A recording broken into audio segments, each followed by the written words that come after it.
The Georgia game is a road game, though. It's going to be played at Mercedes-Benz Stadium.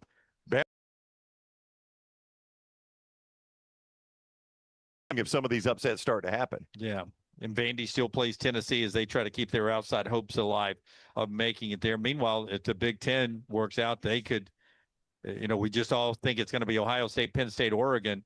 But if USC or Michigan keep winning, Michigan, if they somehow survive Wrigley Field and Northwestern tomorrow and then beat Maryland, they're a 9-2 team playing Ohio State. And you tell me if Michigan beats Ohio State at the end again? Yeah. 10-2 Michigan's going to be left out? No way. No way. Not with a win over Ohio State. Not at all. Okay. Quick trash today for you. Brought to you by our friends at Johnston RV Center, johnstonrvcenter.com. Hey, I-65 exit 304 in Coleman, 334 indicator is where you find Johnston RV Center, and always online, johnstonrvcenter.com. A couple things to know about. Number one, at Johnston RV Center, they are always going to make sure that you are taken care of with a warranty. Lifetime warranty on anything that is new or qualifying pre-owned with RV warranty forever there at Johnston RV Center. And they also want to make sure that some of those that might not be doing as well as the rest of us are taken care of. Some of the unfortunate people that just may not have enough food and enough clothing to survive a cold winter. Through tomorrow, they're accepting donations at any Johnston RV Center. I-65 exit 304 in Coleman, 334 in Decatur, and they will get those to organizations that distribute food and winter coats this time of year. That's just the type of people you got with Nick Johnston and the entire family there at Johnston RV. While you're there, take a look at some of those great RVs that you could save on with zero down as low as $140 a month with approved credit, and go see American and RV from Johnston RV Center, I-65 exit 304 in Coleman, 334 in Decatur, and always online at johnstonrvcenter.com. Hit it, Tyler. Like, okay, now I got to finish. And finishing on a guy that size is harder than you think. LT's Trash is presented by Bud Light. I never imagined SEC coaches would give Tyler so much ammunition for Trash Open. Yeah. You get those things out of context, and they're pretty bad. Trash presented each day by our friends at Bud Light, who have us here at Innisfree Irish Pub. Easy to drink, easy to enjoy. Our friends at Bud Light. We're going to start in the great state of Oklahoma. Our visitors from Oklahoma here may know something about this story. An Oklahoma small business is preparing to battle with gas station giant Buc-ee's. We know Buc-ee's has been very aggressive in protecting their logo, right, Dunaway? We've done these stories a lot. They are litigious for sure. They are. Jared Hewitt, who owns a business for 3 years, said he received a 3-page letter from attorneys at Buc-ee's that demanded he stop using his logo. Jared's business, Nut Huggers Apparel. When you crave activity like we do, you belong in the Roback family. Get the best golf wear, hoodies, and activewear for men and women at Roback.com. Use promo code TNR20 to get 20% off your order. That's Roback.com, promo code TNR20. It's bow time. Tired of choosing between sweet and savory? Why not have both? Introducing Bojangles' new chicken and bowberry waffles. The bold Cajun chicken filet you love, now drizzled with a bowberry honey glaze and sandwiched between 2 warm waffles. Which means your favorite meal of the day just met your new favorite dish. And lucky for you, it's served all day. But it's only here for a limited time, so try chicken and bowberry waffles at Bojangles today. It's bow time. Have you been injured in an 18-wheeler accident, company truck accident, a car accident, or work-related accident? Call Alabama's largest personal injury firm. Alexander Shinara Trial Attorneys will fight for every dollar you deserve, and it won't cost you a dime. Trust me. What do you say, man? Call me, Alabama. Call 659-777-7777 or go to Shinara.com. No representation made that the legal services provided are better than legal services provided by other attorneys. Jim Dunaway, Lance Taylor, Ryan Brown. Live from the Birmingham Racecourse Casino Studios, the next round, presented by Bud Light, is on now. Live show now on a Monday. LTD&B, Brownie and I here in Birmingham. LT out in Los Angeles. He joins us via Zoom as well as we get going here. It's the scenario that most Alabama fans didn't want. As I was walking out of Bryant-Denny Stadium back to my car, my 1 mile walk back to downtown, passing tailgates, the comments are always the same. Didn't want that game at Jordan Hare really to have that much riding on it. Yeah, but now a playoff spot rides on Alabama at Auburn coming up a week from Saturday. Yeah, I mean, Lance, we talked about it on the show Friday that this is probably the nightmare scenario for Alabama fans. But if you just like drama, this was kind of what you were pulling for if you just want the drama, because there'll be drama there. A ton of drama. And, for Alabama now, I mean, it's basically a bye week with Eastern Illinois, and then you go to Jordan Hare, and I think we talked about this last week. I'm going to assume Alabama's a 9.5 to 10-point favorite. 7.5. I'm looking at it right now at DraftKings, 7.5. Actually down to 6.5 as I look at it. It's dropping. 6.5 now.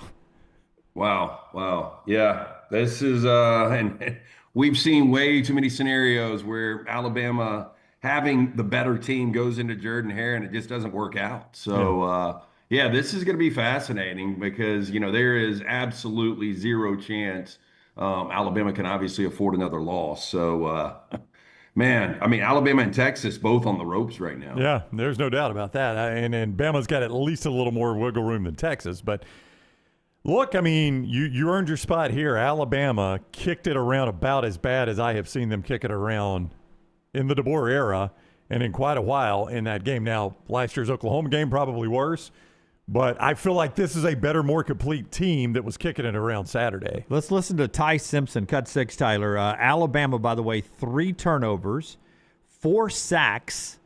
The drives for Oklahoma after a long punt return, 23-yard drive to get a field goal. The pick 6. They had after a fumble, a 31-yard drive for a touchdown, a 41-yard drive, their non-punt return or turnover return drive, their best one of the day, 41 yards for a field goal, and then a fumble and a 22-yard drive for a field goal. That's it. That's how they scored all their points. Ty Simpson afterwards talking about wishing they had a few plays back. They brought some exotic stuff that we hadn't seen before. And, I got to do a better job of taking care of the ball. I think we all need to do a better job of taking the ball and taking care of the ball on offense because that's what killed us, right? I don't think they had any turnovers. We had 3. We just shot ourselves in the foot.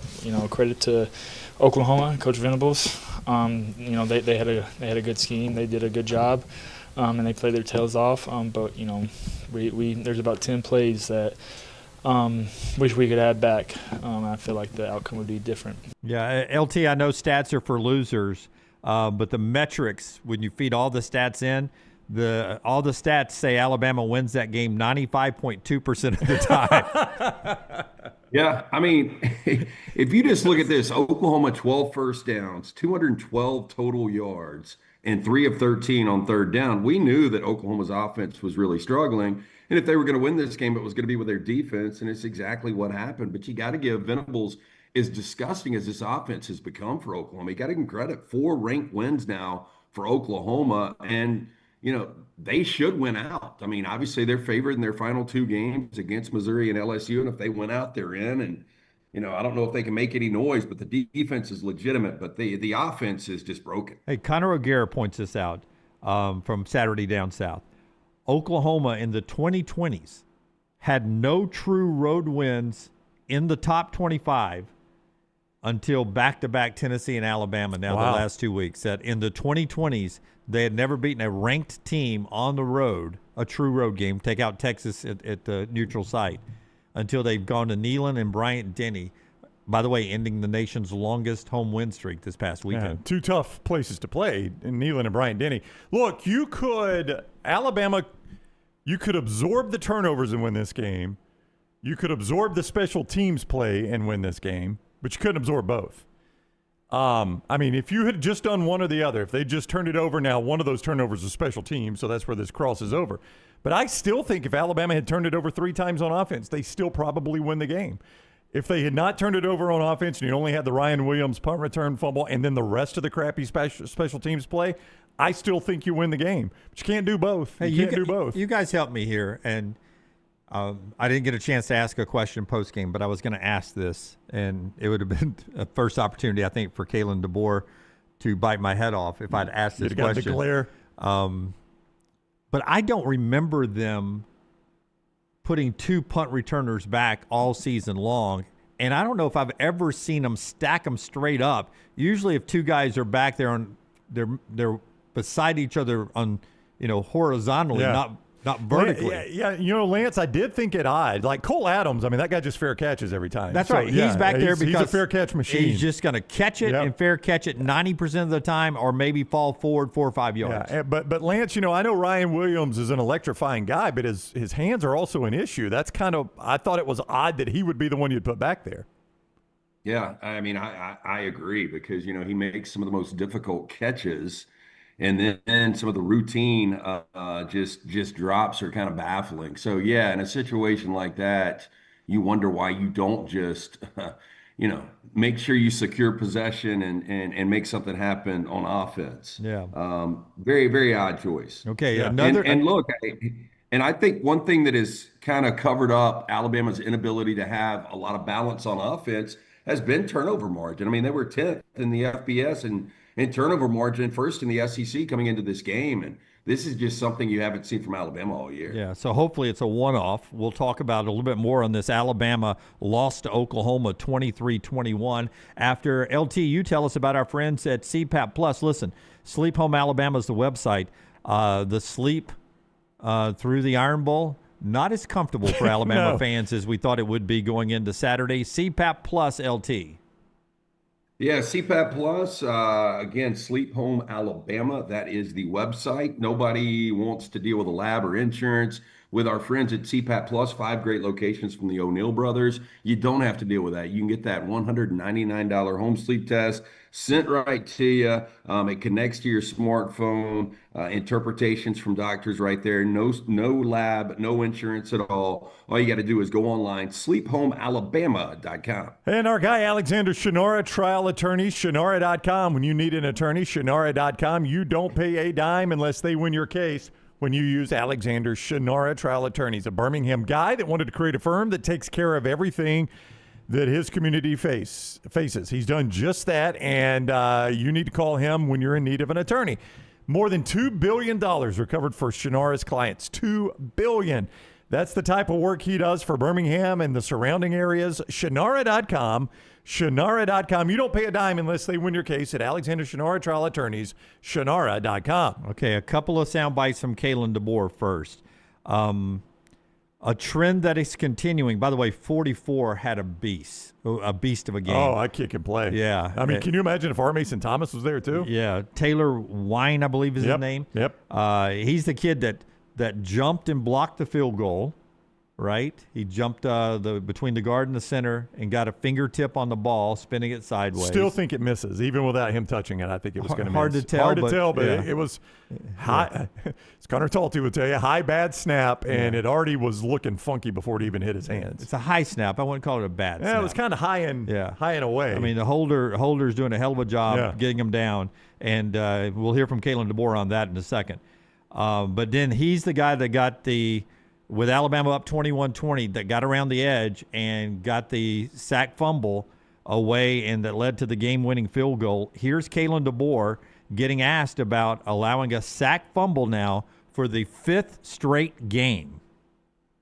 This is the 5th straight game with a sack fumble. What's your message to Ty in those situations, and what are your thoughts on the protection they received tonight? Yeah, I mean, it's with the pressure that they brought, he's got to get rid of it and be okay with throwing it away. It just, you can only hold on so long, and feel like with the blitz they had, you're going to get overwhelmed and outnumbered. And so you just got to understand the situation. I know it's 3rd down, and he wants to stay on the field, but you just got to understand, your defense is playing pretty good too, and you just got to live with punting once in a while. Yeah, I mean, if they had just punted, I don't think Oklahoma could put driving on them. Yeah. Not the way Alabama's defense was playing Saturday. If they just punted all day long. Almost, yeah. If they had just punted all day long, and apparently in one case punt away from Sartania, kick it out of bounds. Yeah. That was one of the crappy special teams plays. But, I mean, the only thing that was going to give Oklahoma life was a turnover because they were not moving the football. Lance brought it up, 2-12. Alabama's defense played lights out Saturday. You wasted probably the best overall defensive performance of the DeBoer Womack era. You completely wasted. Before you jump to the defense, Lance, on Ty Simpson, rave reviews all year long. That was only his 10th start, though, probably against the most exotic defense he's faced so far. Yeah, look, and I didn't get to see a good majority of the game, but you guys tell me, and I saw his Heisman odds. He's fallen all the way to 100-1. Yeah. So he's virtually almost off the board now. But I mean, the numbers outside of, and look, 2 turnovers with the pick and a fumble, but 28 of 42, 326 against that defense. I mean, did he look like he went 326 and 28 of 42? He did not in the second half, Jim. Somebody we all respect, I won't use their name here, but told me on the sidelines, the most inaccurate I've ever seen Ty Simpson in that game. And I know 28 of 42, 326 doesn't look bad numerically, but of the 14 incompletions, is that what it is there? They were some bad misses. He had one to Germie Bernard over the middle that he missed, and Bernard's so high, so wide open. He missed him so high, Lance. I think Germie was on the 20. I thought he was throwing it to, and I think Bernard did too. I thought he was throwing it at somebody in the back line of the end zone. That's how high he missed him. Like Germ started to jump and didn't even jump for it, and turned around to look to see who was going to catch it. Almost like he thought he was going to tip it away from somebody. Yeah, and it hit at the goal line, and I thought he's either underthrowing. I think it was Ryan Williams on the back line, or he's overthrowing Bernard, and it was just a bad miss there. He had several of those, like even on the 4th down play at the end that the Oklahoma defender got a hand on. I think even if Ryan Williams catches that, he's underthrown him so badly that it's under the sticks, that it's not even going to be a first down. It was that type of game. So this is probably a bigger picture question, but after the game on Saturday, there are 7 teams now in college football that have shorter national championship odds than Alabama. So my question to you guys, obviously Alabama fans want to get to a college football playoff, and it was the next step from 9-3 last year for Alabama fans, hopefully 10-2 and getting that bid. But do you guys think once they do, can they do anything with it? I mean, oh yeah, if they can get there, absolutely, they're good enough to do it. Oddly, I thought they ran the ball well enough to win the game Saturday. They actually won the rushing battle, 80-76. Yeah, and over Oklahoma. And I know this is not how it works in college football, but I'm making a point here. If you subtract the sack yardage, I mean, that's one of the better rush games Alabama's had in conference. And again, I'll say, I think Daniel Hill's the best running back. Now, both of them were horrible in pass pro, though. Well, I was about to say there was one play that ended up being a critical play where Hill gets blown up. Yeah, and it happened to Jim Miller a couple of times, too. Yeah, so I mean, maybe there's not as big a difference there as we think there is, but I think, and I said this Thursday or Friday, I think just handing the ball to a running back and a running back running, Daniel Hill is your better option there. Yeah. Is he going to break one for 80? Probably not.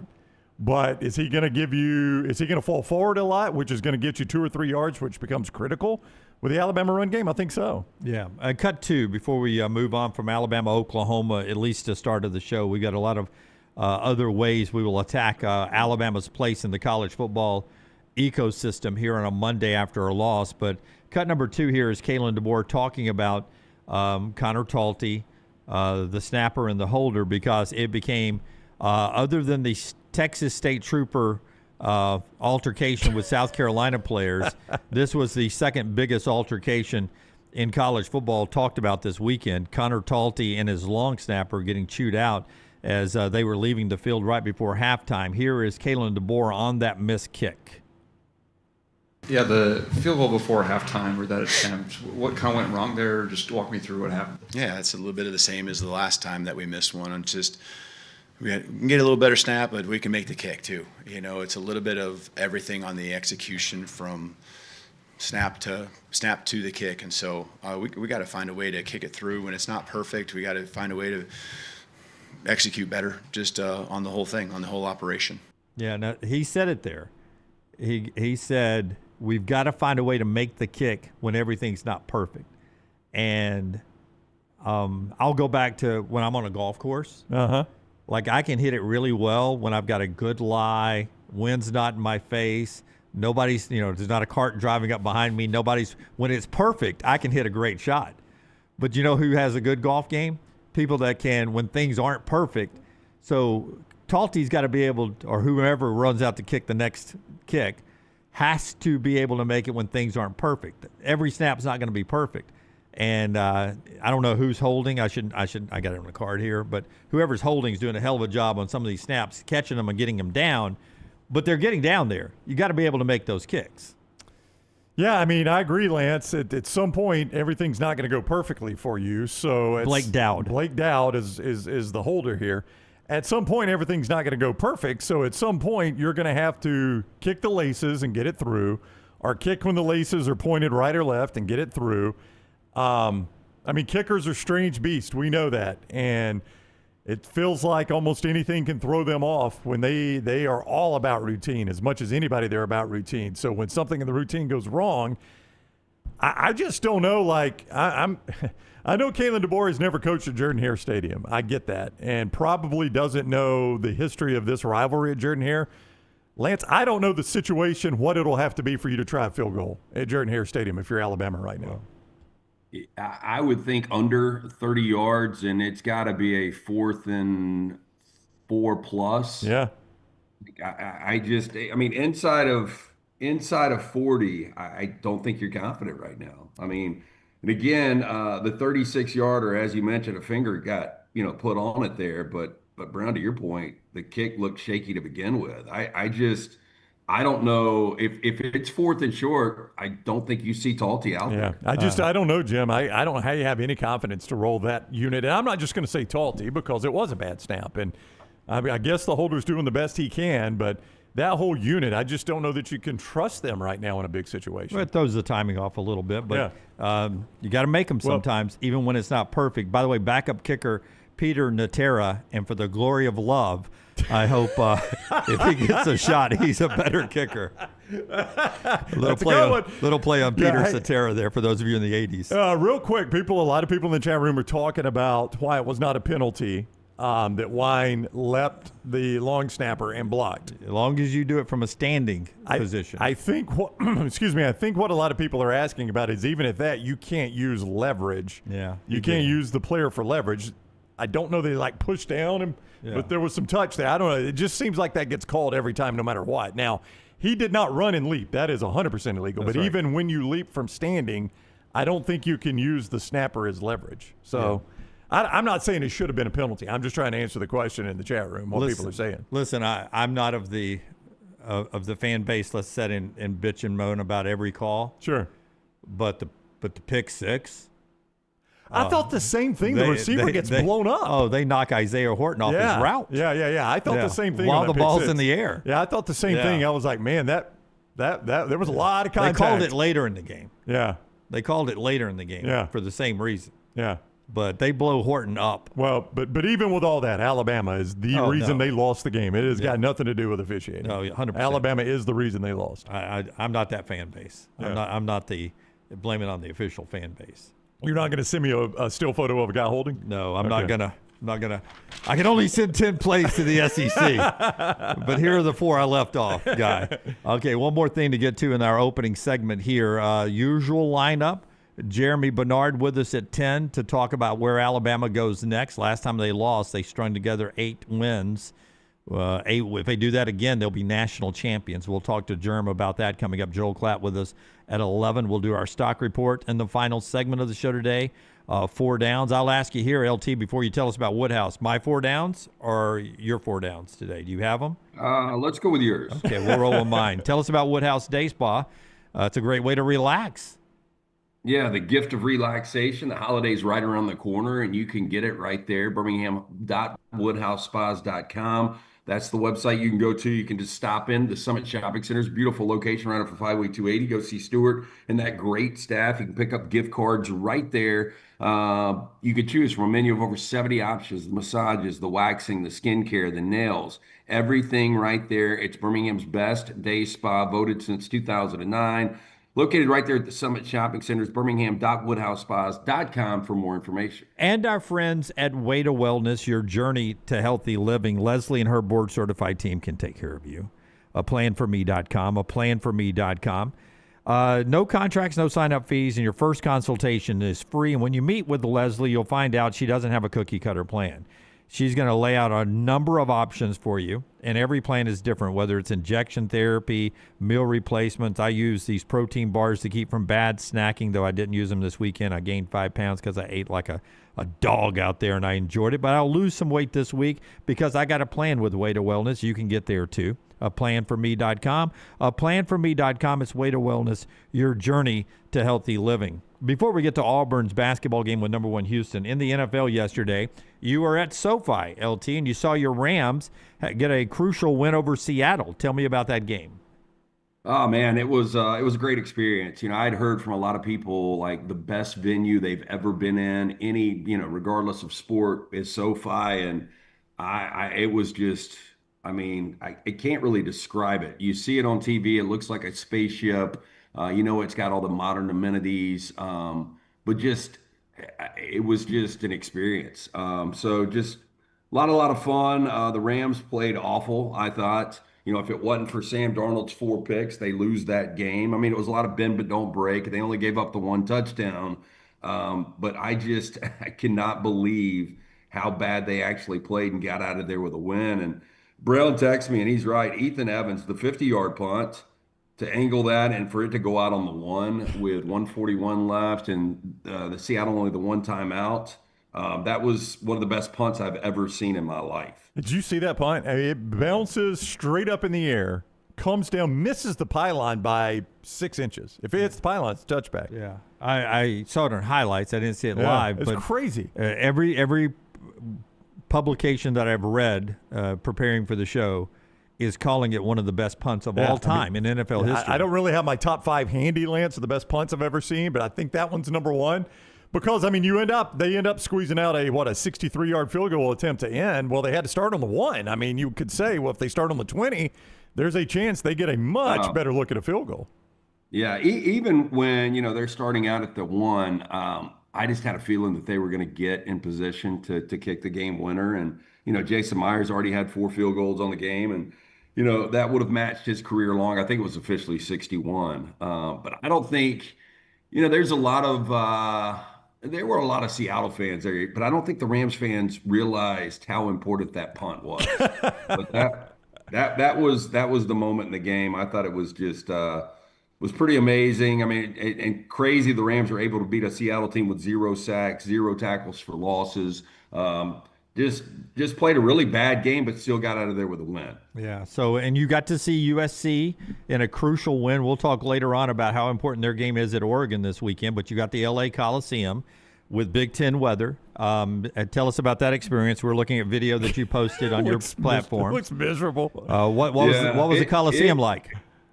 I can't. You guys know what I'm talking about. Like it was, mid 50s, but it felt a lot colder just because the rain is so steady. And it's just funny. My whole, the crew I were with, we've got a parking pass and everything. Our friend Brock Hewitt from Unlocked hooked us up with that. But we had the parking pass, and we get down to the Coliseum, and everybody was like, "We're not going." And they were like, "Let's just go to a sports bar. Let's go post up somewhere." And I was like, "Nah, I got to go." So they dropped me off on the curb. So I went solo. And I only made it to halftime, and it was such a pain in the ass getting out of there. But what a comeback win, and to make this such an important game in Austin. I don't think USC is that good, but if they're able to win in Austin, they're going to be in the college football playoff, which is pretty crazy. But Coliseum's had a lot of renovations, and it was a piss poor crowd based on weather. A lot of Iowa fans showed up, but yeah, it was fun Saturday. Iowa fans are like, what's the problem? I like this. USC 9.5-point underdogs opening up with Oregon, the favorite at Eugene, in a massive playoff implication game, maybe the biggest game in the country coming up this weekend, USC and Oregon. Auburn played basketball yesterday downtown, brought to you by our friends at Bojangles. We get into that contest and then more college football in the next segment. Tell us about Bojangles. Hey, we got holiday parties coming up all over the place. Everybody going to be celebrating the holidays together. Why not let Bojangles cater it for you? Such an easy idea. That great fried chicken, the chicken tenders, the bow bites, the sides, the biscuits, the sweet tea, all right there from Bojangles. They can take care of every bit of it. Don't forget that peach honey pepper dipping sauce. It's fantastic. You can be the hero of your holiday party or your football tailgate parties, college football watch parties with our friends at Bojangles. Great for breakfast, dinner, lunch, or any of the holiday or tailgate parties. You can make it bow time. Listen, I went down to watch number 1 Houston and Auburn, number 22 in the country, Auburn play. And with Auburn's pre-conference or pre-Houston schedule, those 3 games, and especially the close win over Bethune-Cookman, I didn't really know if Auburn was going to be able to keep it single digits on Houston. They end up losing 73-72. They have ball in the hand, and it takes Houston stopping Auburn 4 defensive stops in that last possession to hold on and beat Auburn 73-72. And it took Houston's freshman sensation, Kingston Fleming, going 22-5-7, and Chris Senack having 18-9. Just for number 1 Houston to beat Auburn 73-72. After the game, our buddy, friend of the show, Stephen Pearl, talking about a 1-point loss, ball in hand defeat to number 1 Houston. This is how he sounded. We expected to win the game. Moral victories are for losers. So don't ask me a question about do I feel – no, I don't, because I told our guys that I thought we were the better team, and, I have elite confidence in this group. But for us, it's about what we do from here. WAAY in Huntsville with that sound there from the game yesterday. It's when he said that, I instantly thought, man, that's a great sound bite. We'll use that on the show. And I thought to myself, it's also a great message to send to your fans and to your team. Yeah, I mean, I like the approach there. Is like you could easily say, hey, this is a brand new roster, brand new head coach. You're playing the number 1 team in the country. We get a lot of confidence just from losing to them in that type of situation. But if you're Steven, I like the way he's approaching this, saying it's not a moral victory. But the truth is, Lance, and I'm seeing Auburn fans in the chat saying, hey, look, I know it was a loss, but I came away feeling much better about this team than I thought I would in that loss. And I think that's the truth here. Well, look, I mean, this Houston defense, 7 steals, 5 blocks. Auburn shoots 39%. The key was Auburn, 21 more free throw attempts than Houston. Now, they did miss 12 of those free throws.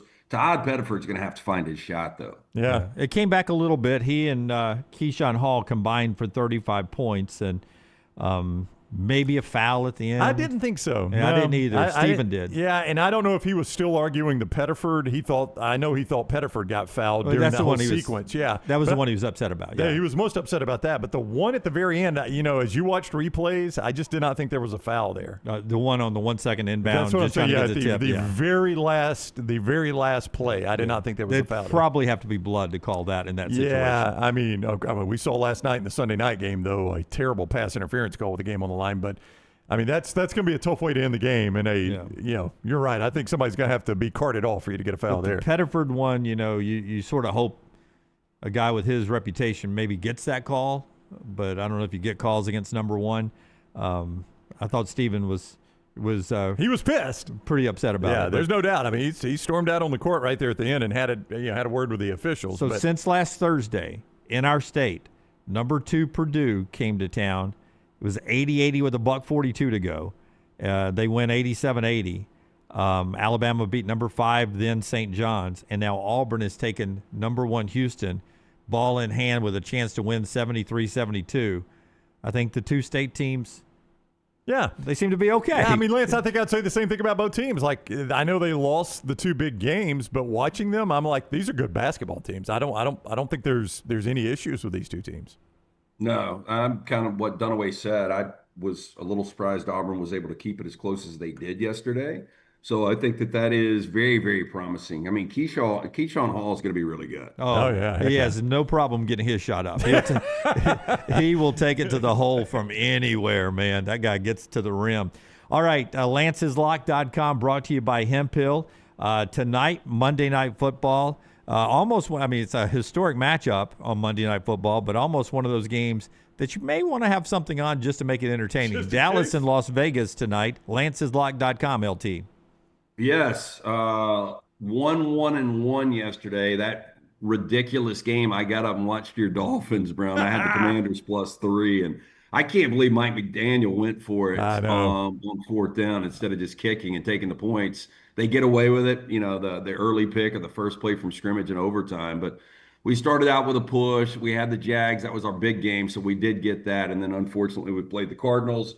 We did have another winning weekend, though, at lanceslog.com, a winning Friday, a winning Saturday. Jump on board. We'll have Monday Night Football available tonight. Also, NBA action. Lanceslog.com, free play every single day, and it is brought to you by our friends at Hemp Hill Services.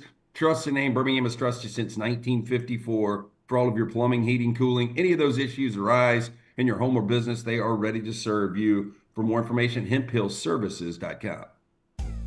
Have you been injured in an 18-wheeler accident, company truck accident, car accident, or work-related accident? Call Alabama's largest personal injury firm. Alexander Shinara Trial Attorneys will fight for every dollar you deserve, and it won't cost you a dime. Trust me. What do you say, man? Call me, Alabama. Call 659-777-7777 or go to shinara.com. No representation made that the legal services provided are better than legal services provided by other attorneys. This hour of The Next Round is presented by the Birmingham Racecourse Casino, now featuring 7 days of giveaways with your chance to win a share of up to $125,000. The more you visit the Birmingham Racecourse Casino, the more chances you have to win. Twin Peaks is the best in the game. Here, you're in the red zone for every college rivalry and divisional matchup all season long. I mean, where else are the scenic views as good as your view of the game? Only at Twin Peaks, the #1 sports bar. Hey, there's nothing worse than waking up to a plumbing problem. Don't get caught in a flooded house. Call the guys at Hemp Hill Services. Adam, Chad, and the team at Hemp Hill are the only ones I trust to fix it and fix it right the first time. Hemp Hill Services does it right and always at a fair price. For all of your plumbing, cooling, and heating needs, trust the name that Birmingham has trusted since 1954. That is Hemp Hill Services. Call now, 205-229-2090. That's 205-229-2090. Next Round shirts, Next Round hoodies, and Next Round hats are all in one place. NextRound.store. Find your favorite piece of gear from your favorite show and put it in your rotation. You never know. You might be in one of our videos showing Next Round gear being worn all over the world. Find all your favorite Next Round gear by visiting NextRound.store. Place an order for you and that big Next Round fan in your life at NextRound.store. Look your best at work, at school, at the stadium, or anywhere you go wearing Next Round gear from NextRound.store. Hey, for all of your IT and printing needs, reach out to our friends at Xerox Business Solutions. Look, I'm still one of those old school guys. I print my notes every single day for the show. If you watch the show here on The Next Round, you see all the notes in front of me. From day one, Xerox Business Solutions, they've been with us here at The Next Round. Local for over 45 years. For all of your IT and printing needs, visit XeroxBusinessSolutions.com or call 205-969-3000. That's 205-969-3000. Catch up on all of today's Next Round on demand through the podcast platform of your choice. Apple, Spotify, iHeart, or Google Podcasts. Wherever you listen, always like, follow, subscribe, and turn on automatic downloads so you never miss any part of the Next Round. It's bow time. Tired of choosing between sweet and savory? Why not have both? Introducing Bojangles' new chicken and bowberry waffles. The bold Cajun chicken filet you love, now drizzled with a bowberry honey glaze and sandwiched between two warm waffles. Which means your favorite meal of the day just met your new favorite dish. And lucky for you, it's served all day. But it's only here for a limited time, so try chicken and bowberry waffles at Bojangles today. It's bow time.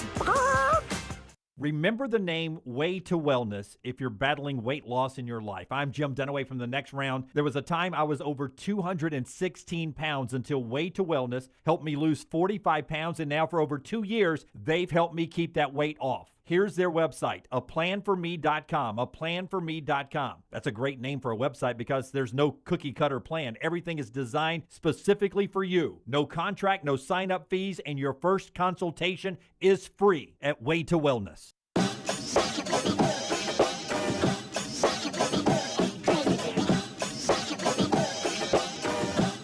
Hey, before we get back to college football, the viewing menu brought to you by our friends at Michelson Laser Vision. Lance?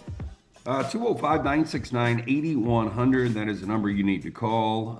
Ask for Amy.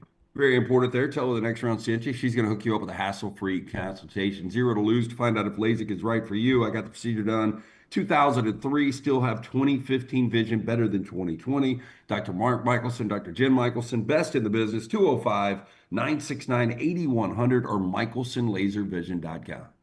A couple of quick little reviews before I move on to what's playing tonight. I saw The Running Man over the weekend. Little disappointing. Oh. It overstayed its welcome. There were a couple points where if you had ended it, it would have been a solid ending, and then they just kept going and kept explaining. And I just wanted to scream at the screen, like, shut up. Please stop. You're ruining the movie. I was already sold. Yeah. So that's unfortunate, but I did enjoy the performances from Glenn Powell and Michael Cera especially. So it's worth a watch. It's fun, but not as great as I wanted it to be. Oh, sorry to hear that, Tyler. Well, tonight we've got a screen unseen, and it looks like a standard revenge flick called Sisu Road to Revenge. It's a Finnish movie. A man returns to dismantle his family house where they were murdered in war to rebuild it elsewhere. When the killer, a Red Army commander, tracks him down, a brutal cross-country pursuit begins.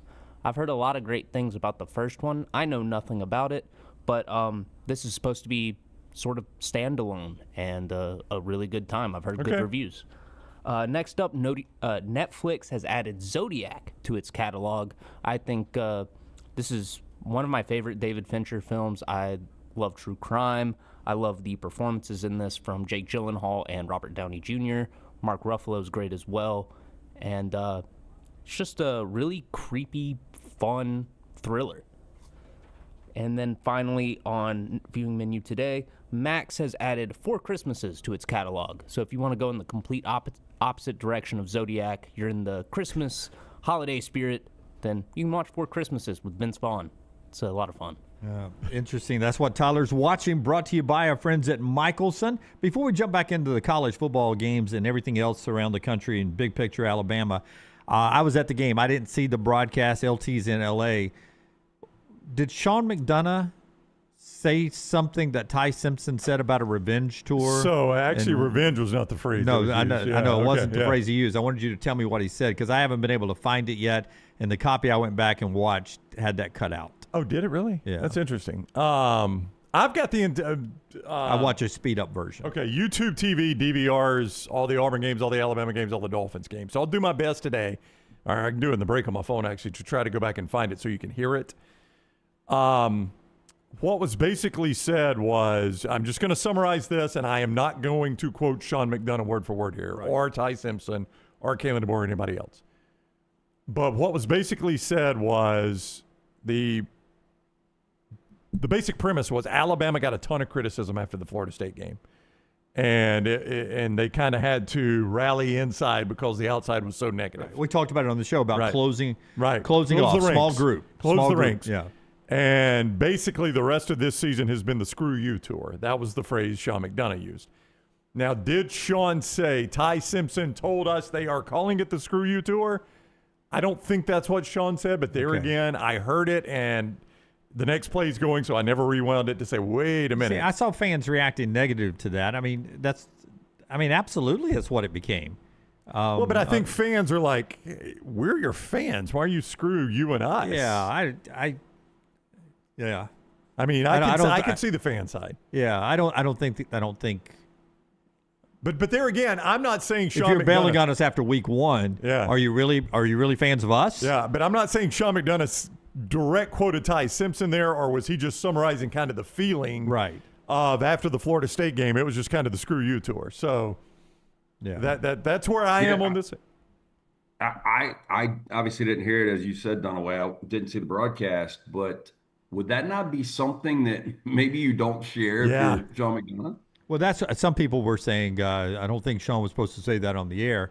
That's not true. If you're talking about it in the meetings, those are some of the meetings are off the record, but some of it is not off the record. And Sean McDonough is a big enough professional; he knows the difference on what is and what isn't. Yeah, because I mean, to your point, like if anybody said that, I don't know that Ty said it or whoever, but if anybody said it, they would say, "No, y'all don't say this on the air." Yeah. But yeah. and Sean McDonough would not violate that. That guy's been doing this 100 years. He's very well respected. Yeah, I just listen. I understand. I mean, you guys know how I feel. If you're gonna criticizing is one thing, but when you start saying,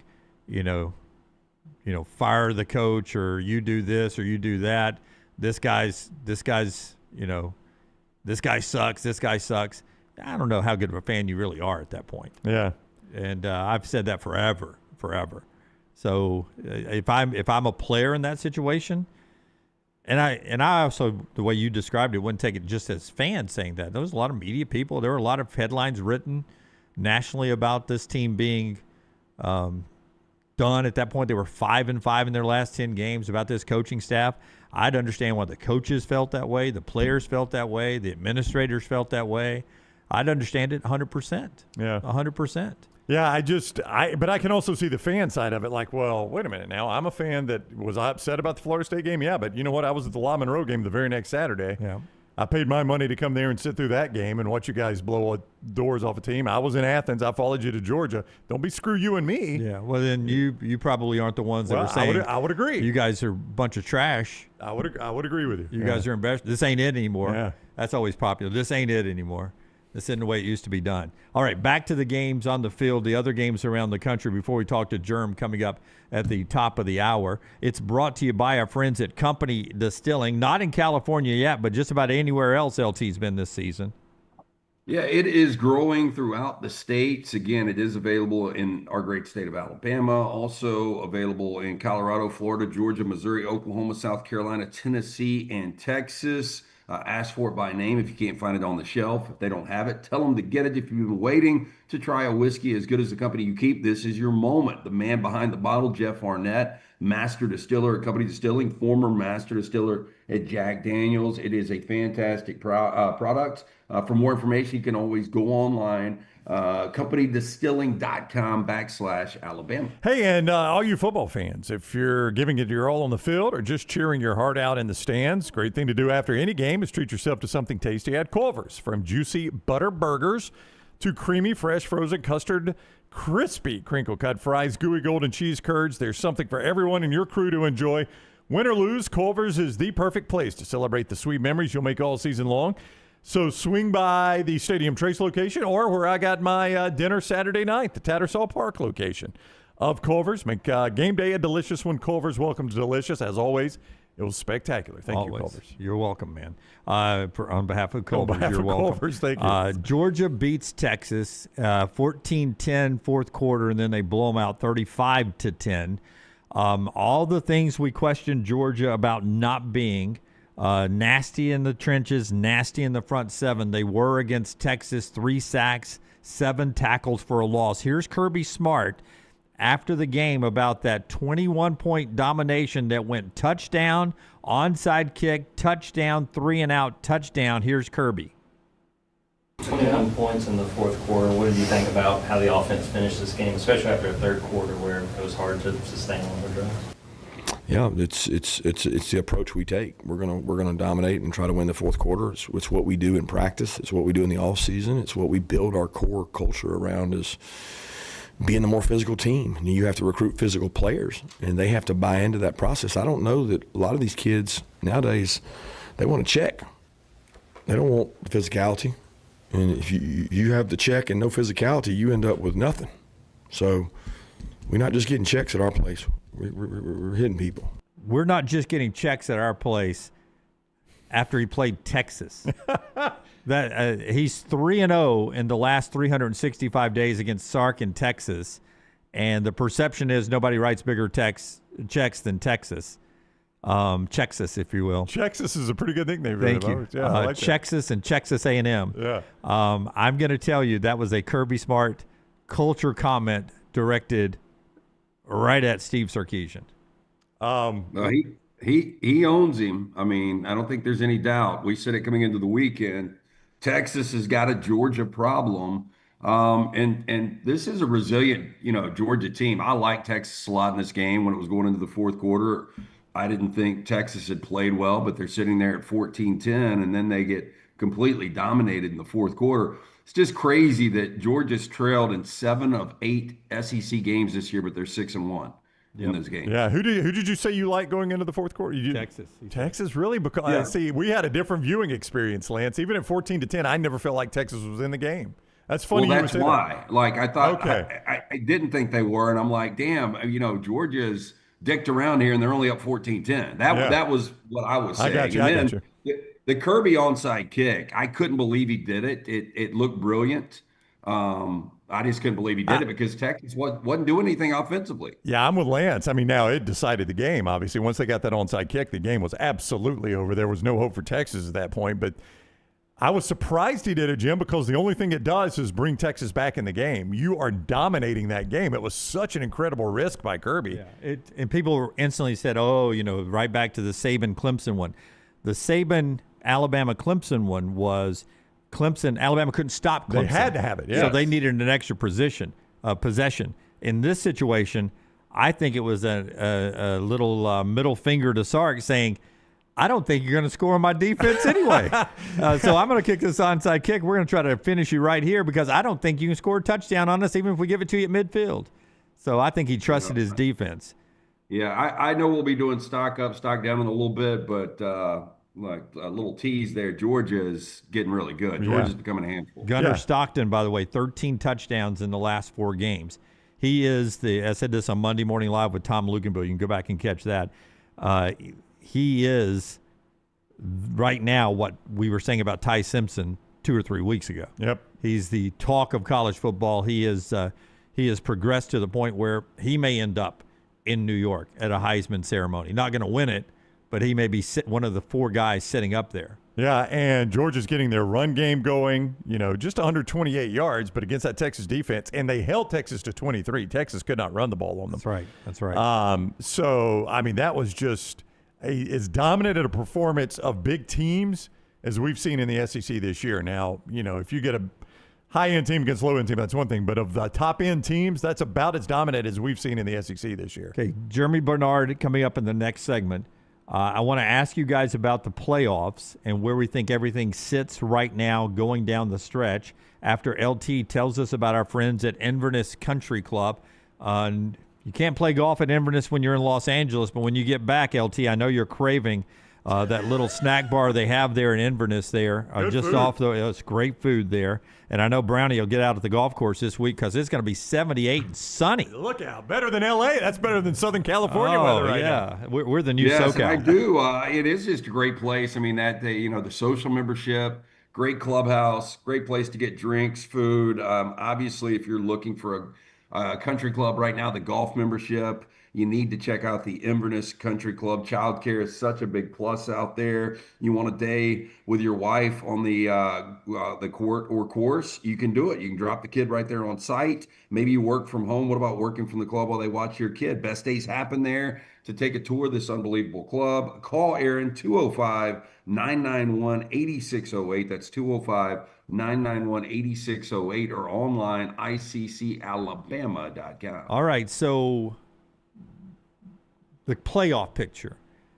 First question, where do you think Alabama is right now? And if they win at Auburn, do you guys feel comfortably they're in regardless of what happens championship weekend? Let's go LT first. Yes, I think they're in if they beat Auburn. I think it did help that Texas absorbed that 3rd loss. And there is going to be a number of SEC teams that have to get in every year. I mean, look, the ACC we know is going to be a 1-bid league. Big 12 probably still 1, maybe 2. I think it's 1. But if you get 2, then that's going to knock last SEC team out. And if if USC runs the table or Michigan runs the table, that's going to knock out one SEC team too. I don't think Michigan. And I know Ohio State, where we are in this rivalry. I just don't think they're going to beat Ohio State. I don't think. I think USC's got a better shot against Oregon than Michigan does against Ohio State. But I really don't think either one of those happens. So with all that said, if Alabama takes care of business, beats Auburn, they're in. But again, such a scary proposition. It is a scary proposition, but I will also point out if Alabama beats Auburn, there's a good chance they're in Atlanta. Yeah, which would be a saving grace. But what if they're not in Atlanta? I still think they're okay. I think a 2-loss Alabama with that resume is fine. I think you said the magic word there, resume. Yeah, I mean, I think it's a good resume. I mean, because even if you just compare them and Notre Dame, Brown, which is what it what it's going to look like tomorrow night, in my opinion, on the selection show. Is Alabama ahead or behind Notre Dame for what I will believe is the last at-large playoff spot?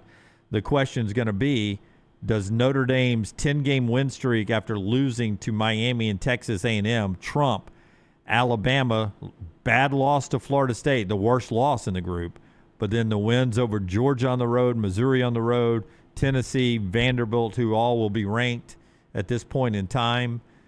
That's Alabama ahead of Notre Dame, in my opinion. No, they're fine. If they win out the regular season, a 10-2 Alabama team, I cannot see them missing the playoffs. But you are also now going to have a 10-2 Oklahoma team, potentially, that holds the head-to-head with Alabama. So I think they also are in. That's right. Oklahoma's definitely in if they win this thing out. Yeah, if they beat Missouri and LSU, which they should. I Both think at Oklahoma home. should at home beat Missouri and LSU. So I think at that point you've got Georgia, Alabama, Texas A&M, Ole Miss, and Oklahoma. That's 5. Now that becomes a problem if some of the other stuff you're talking about happens. And if you're Alabama, you don't want it to come down to you and Oklahoma, or would Ole Miss be the one that pays the price there? Because their resume doesn't match up to Alabama's and Oklahoma's, but Ole Miss is going to have a one-loss team in all likelihood at that point. So it's going to be hard to bump them out. Let me just the SEC champion, we'll just use A&M as a placeholder. Okay. Big 12 champion, Texas Tech as a placeholder. ACC champion, Georgia Tech. Big 10 champion, Ohio State. Group of 6 is North Texas, we'll just say, as a placeholder. There's 5 auto bids. And then the at-large. Indiana, Georgia, Ole Miss, Oregon, Oklahoma, Notre Dame, Alabama. That's it. So you don't have room for a 4th Big 10 or a 2nd Big 12. Yeah, that's why this game this weekend in Austin, like if Oregon loses that game, they don't have a resume. No, they're out. I don't think Oregon can get in with 2 losses. So then USC becomes the 3rd Big 10 and Oregon's out. That's right. I think so. Interesting. Yeah, because Lance, Oregon's best win at that point would be who? Iowa. Yeah. Iowa on the road, and it's kind of hard to hang your hat on that one, isn't it? Yeah. Except the Big 4 10. loss Iowa. A member of the country club. I know. Big 12 championship game is the one that scares me if you're the last SEC team in, whomever that ends up being. Because Texas Tech, if they don't lose again, they're going to go in as the 5th or 6th team in the college football playoff rankings. And then if they lose that Big 12, they don't get the auto bid. BYU or whomever beats them would be in. And then do we really think they're going to drop Texas Tech from 5th or 6th out of the college football playoff rankings? They did in SMU last year. This is a better team, I think, Texas Tech than SMU. Yeah, so that's the night. Look, I agree. Like, Texas Tech is in. If they don't drop one of these final 2 games. I do think it would be fascinating if Utah was able to get – I don't think SEC fans, if you are Alabama, Oklahoma, whoever, you don't want Utah in that game. Utah's playing at a high level right now. Yep, absolutely. Listen, you want if you're in Alabama or whomever's going to be the last SEC team in, you want Texas Tech to win out, including the championship game. Probably it'll be more comfortable if Oregon wins out. Right? Why so? Well, because you don't want the debate. They take the 3rd place then. That's right. Okay. They just hold on to 3rd place. Yeah. You want Ohio State to end the streak against Michigan. But number 1 overall, you want to win at Auburn. I mean, it all means nothing if you don't win at Auburn. If you don't win at Auburn, all this is a waste of time. One thing that will help, and I hate that this is a thing that would help. You never want to see guys injured, but Justice Haynes is out for the year now for Michigan. And if you watch that game, I still don't know how they beat Northwestern. They were -5 in turnovers, I think it was, against Northwestern in a baseball stadium. Yep. I don't know how they ended up winning that game. They got so fortunate just to win that game. 5 turnovers and 2 fourth-quarter interceptions from Bryce Underwood. Yeah.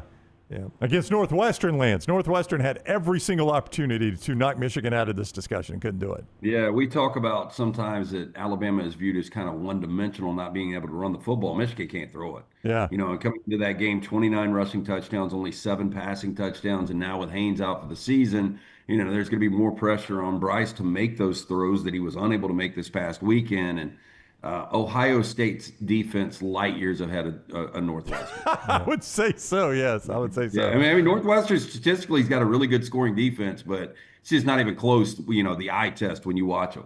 Coaching carousel later in the show. We'll talk about Elko's new deal and what Lane Kiffin will have to do in the next few days and where the Auburn search is. All that's coming up. Germie Bernard is next. For everything we got wrong going into the weekend, our friends at Gray's Tree Service can help clean up the dead wood here on the show, but also in your yard. At one point, Lance had 4 dead pines standing upright and dangerous during storms. They came and took them down, LT. They did. Founded 30 years ago, family-owned, community-based, Bessemer and Birmingham, over 80 employees, 24/7 emergency storm services, free estimates on all of their services, from the removal, the trimming, the health. You care for your lawn, care for your trees as well. Grays maintains a fleet of specialized cranes and lifts to get the job done right, prevent damage to your home. You've probably seen them rolling around town. You can call them today to get that free estimate.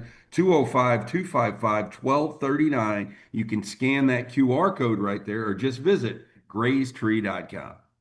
Take the next round anywhere you go with official Next Round gear. Buy yours today at nextround.store.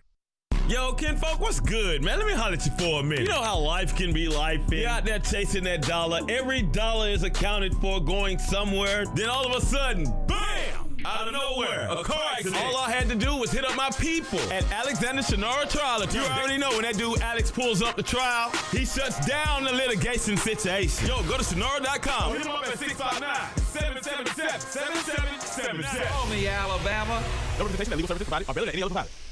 Hey, there's nothing worse than waking up to a plumbing problem. Don't get caught in a flooded house. Call the guys at Hemp Hill Services. Adam, Chad, and the team at Hemp Hill are the only ones I trust to fix it and fix it right the first time. Hemp Hill Services does it right and always at a fair price. For all of your plumbing, cooling, and heating needs, trust the name that Birmingham has trusted since 1954. That is Hemp Hill Services. Call now, 205-229-2090. That's 205-229-2090. This hour of The Next Round is presented by the Birmingham Racecourse Casino, now featuring 7 days of giveaways with your chance to win a share of up to $125,000. The more you visit the Birmingham Racecourse Casino, the more chances you have to win.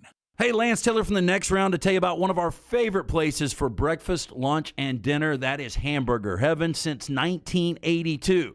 Hamburger Heaven has been serving Birmingham's best hamburgers, cheeseburgers, French fries, hand-spun milkshakes, and sandwiches made fresh to order. All of their ingredients are fresh and prepared daily. This includes their beef, always fresh, never frozen, hand-pattied each and every day. For breakfast, lunch, or dinner, visit any of the 4 locations, Highway 280, Irondale, Gardendale, and Homewood. Storm season is here. Make sure you have a plan of action in place right now. Greg from Pell City and Storm Restoration Roofing should be your first call when storms hit. Insurance companies love working with Storm Restoration Roofing because of Greg Nelson's name and reputation in the industry. When storms hit, call Greg Nelson. He's local, 205-542-3531. He's the home of the free no-cost roof inspection. Greg from Pell City on Facebook, 205-542-3531. It's Storm Restoration Roofing. Get all your favorite Next Round gear all in one place, nextround.store. From our Next Round hats to the logo tees to the all-time best-selling Y'all Can Have the Rest shirt, you can look your best by shopping with us at nextround.store. Take the Next Round anywhere with nextround.store. Hey, let me tell you about our friends at Urology Centers of Alabama. Compassionate and comprehensive urological care with 35 physicians, 17 locations across Alabama. Their patient-centered approach to all of your urological needs. Remember, they've got that new men's health center. It is beautiful, helping men with a wide range of sensitive male issues in a comfortable environment. You can always go online, visit urologycentersalabama.com, schedule an appointment with one of their many urologists today. Never miss anything from The Next Round when you listen on demand through the podcast platform of your choice. Apple, Spotify, iHeart, or Google Podcasts. Wherever you listen, always like, follow, subscribe, and turn on automatic downloads so you catch every part of The Next Round. Listen anywhere in the world at any time on the Next Round podcast feed and support the show by following, subscribing, and turning on automatic downloads on any podcast platform. Thanks for always making The Next Round a big part of your day. It's bow time. Tired of choosing between sweet and savory? Why not have both? Introducing Bojangles' new chicken and bowberry waffles. The bold Cajun chicken filet you love, now drizzled with a bowberry honey glaze and sandwiched between two warm waffles. Which means your favorite meal of the day just met your new favorite dish. And lucky for you, it's served all day. But it's only here for a limited time, so try chicken and bowberry waffles at Bojangles today. It's bow time. Jim Dunaway, Lance Taylor, Ryan Brown. Live from the Birmingham Racecourse Casino Studios, the next round, presented by Bud Light, is on now. We'll talk to Germie Bernard here in a second about Alabama trying to bounce back from loss number 2 on the season. He'll join us in a second. Before he jumps in with us, Brownie, tell us about our friends at A+.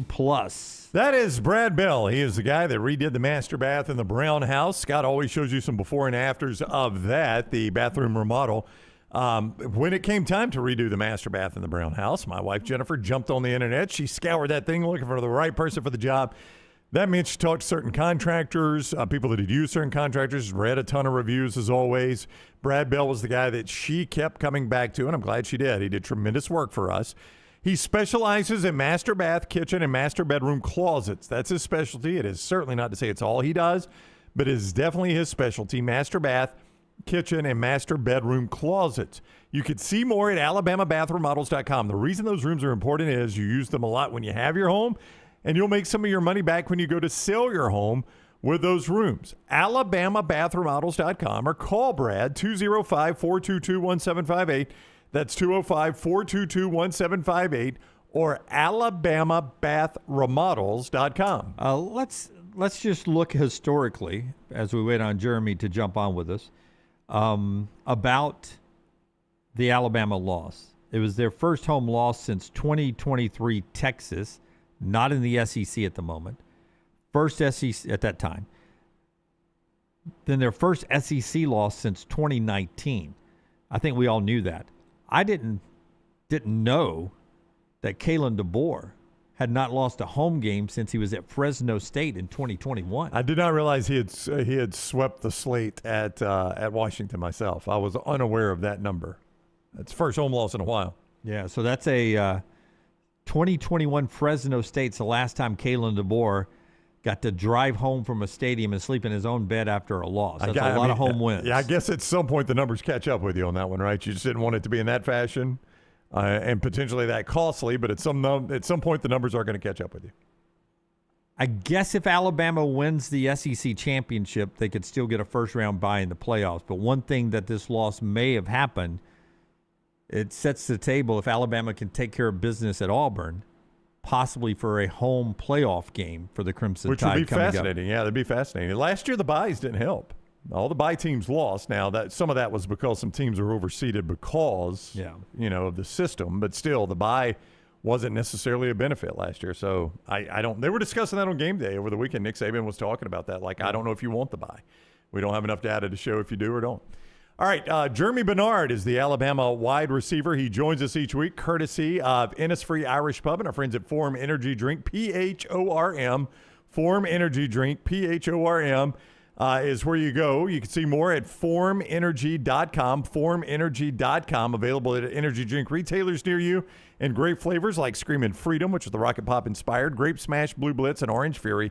Forumenergy.com and Innisfree Irish Pub bring you Germie Bernard, who joins us now as he is a man on the move. Germ, what is up, man? How are you today? Good morning, man. I'm good. Just got a little lift in, so. Okay. Yeah. Is that a rage lift after a loss? Is the lift a little bit better? Do you get a little rage after a loss? No, we always lift after each game. We always lift. So. Okay, that's good. That's good. Got to get stronger. There's no doubt. So where are we? Are we in? Is this your locker?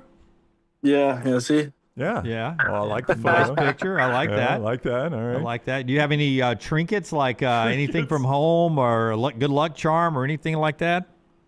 Nah. Yeah, just the shoulder pads and the cleats. Yeah, We're ready guy's for all battle. business. You're all business, Germie Bernard. Yeah. Yes.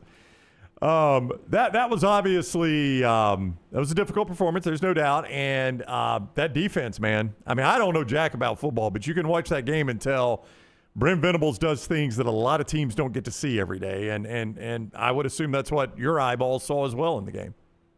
For sure. We already knew that before going into the game that he runs a great scheme, and they show a lot of different looks, and they'll try to trick you, with the things that they do, the different coverages that they run, how they disguise it. So we knew it was gonna be for sure a chess match, man. And I feel like for the most part, man, we were really on top of our game, and we were executing how we were supposed to, but it really just comes down to what Coach DeBoer said, like the turnover margin. Like we lost that 3-0, and that's literally how we lost the game. It wasn't anything because of they did. It was just the little mistakes that we had. As I was interviewing the players and listening to Coach DeBoer in the post game at the stadium there, the talk all of a sudden turned, of course, to how you guys handled the loss, and it went back to what happened after Tallahassee, and you guys, reeling off 8 straight wins with this attitude of precision. Give me the reaction to this locker room, and do you feel sort of that same internal vibe that maybe there's a big win streak in your future here after this loss? What was it like? It for sure hurt. It hurt all of us because we know how much we put into the game and how hard we work, and we deserve it, but it always doesn't come that way. But we just have to look at adversity as a chance to grow together, come together. Like adversity builds character, and we have great leaders on this team that's leading the right way and giving out the right message. So all the guys we still optimistic. We still got a great mindset, on our heads, because we know that we still have everything we want in front of us. So, we just like yesterday, we came in and the guys they attacked the lift, man, and they're ready to get better. They're hungry to watch the film, to correct things, and that's the mindset you need of a championship team. Like regardless of any adversity you go through, man, you just gotta continue to grow together. We can't have any holes in the boat. You know what I'm saying? We gotta plug all those holes. So and the leaders have been doing a great job, and the rest of the players been doing a great job of following the line. Germie Bernard is with us, the Alabama receiver on the Alexander Shinara Trial Attorneys Hotline. Joins us courtesy of Forum Energy Drink and also Innisfree Irish Pub. Great place for your game days, whether it's basketball or football or any day. Innisfree Irish Pub right there on the Strip in Tuscaloosa. All the great drinks and the wonderful food. Don't sleep on their food there at Innisfree. Great place to start your game day, Innisfree Irish Pub. I'm a glass half full guy. I get the feeling you kind of are too. Give me a even in a loss, I mean, you can find positives, right? Give me a positive coming out of this loss. Man, guys, are healthy. You know what I'm saying? A couple guys are banged up, but it's a lot to be grateful for because it could be much worse than, what it is. And, we got some guys back, some guys, that's working to get back, getting ready for playoffs and whatnot to finish the season off.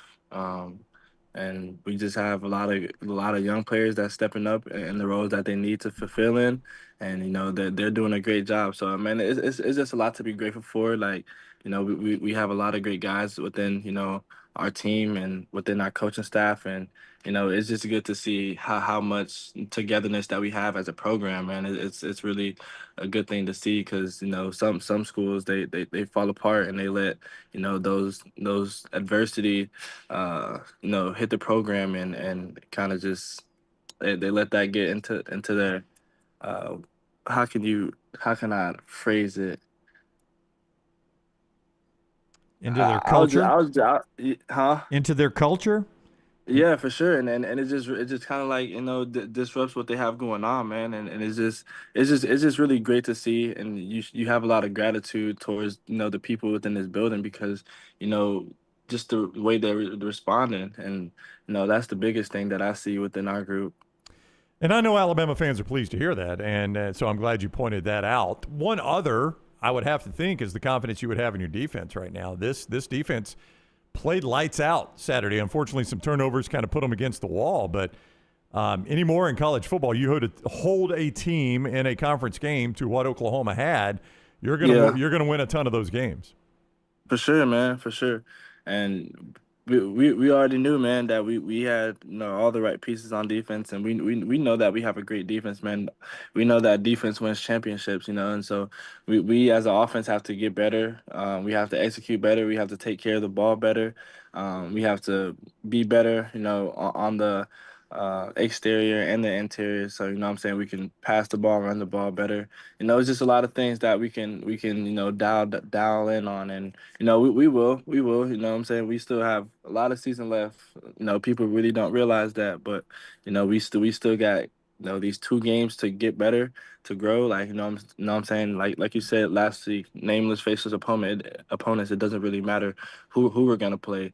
We know that it's all about us, and we have to execute at the highest level that we can. What I'm saying? And this is another opportunity for us to get better.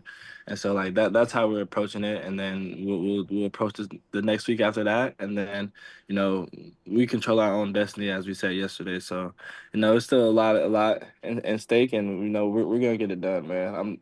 I'm not stressed at all. At least for the regular season, we don't know what the playoffs hold if you guys end up there.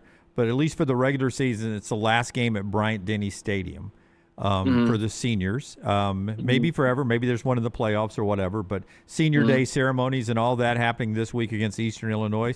Walk me through the emotions of that, and what's that like? The extra tickets for you to have more people coming in, or what's happening? I'm not having a bunch of people coming in because I got a bunch of people coming in for graduation, but. Yeah, man, it's an exciting moment, but it's also sad because, this is my first time being at a school, for 2 years, and I've built relationships with guys. I built relationships with, fans and whatnot. So it definitely is like a surreal moment, but it's also, a moment to be grateful for because, just God has brought me, so far, and, it's just a blessing, man. It really is, and I'm excited for all the other seniors that are gonna be able to get to play and show their abilities. Like some of the walk-on guys, man, like they work hard, man. They deserve it. So I'm just really excited to see those guys be able to get to have that opportunity to shine. So the first time you were on Sunday Night Football, I'll go ahead and ask you this now. The first time you were on Sunday Night Football and they ask you, you have to do that thing where you say your name and where you're from. What will you drop there? Will you drop Alabama or will you drop something else? Oh, Alabama for sure. Yeah. For sure. No doubt about that, man.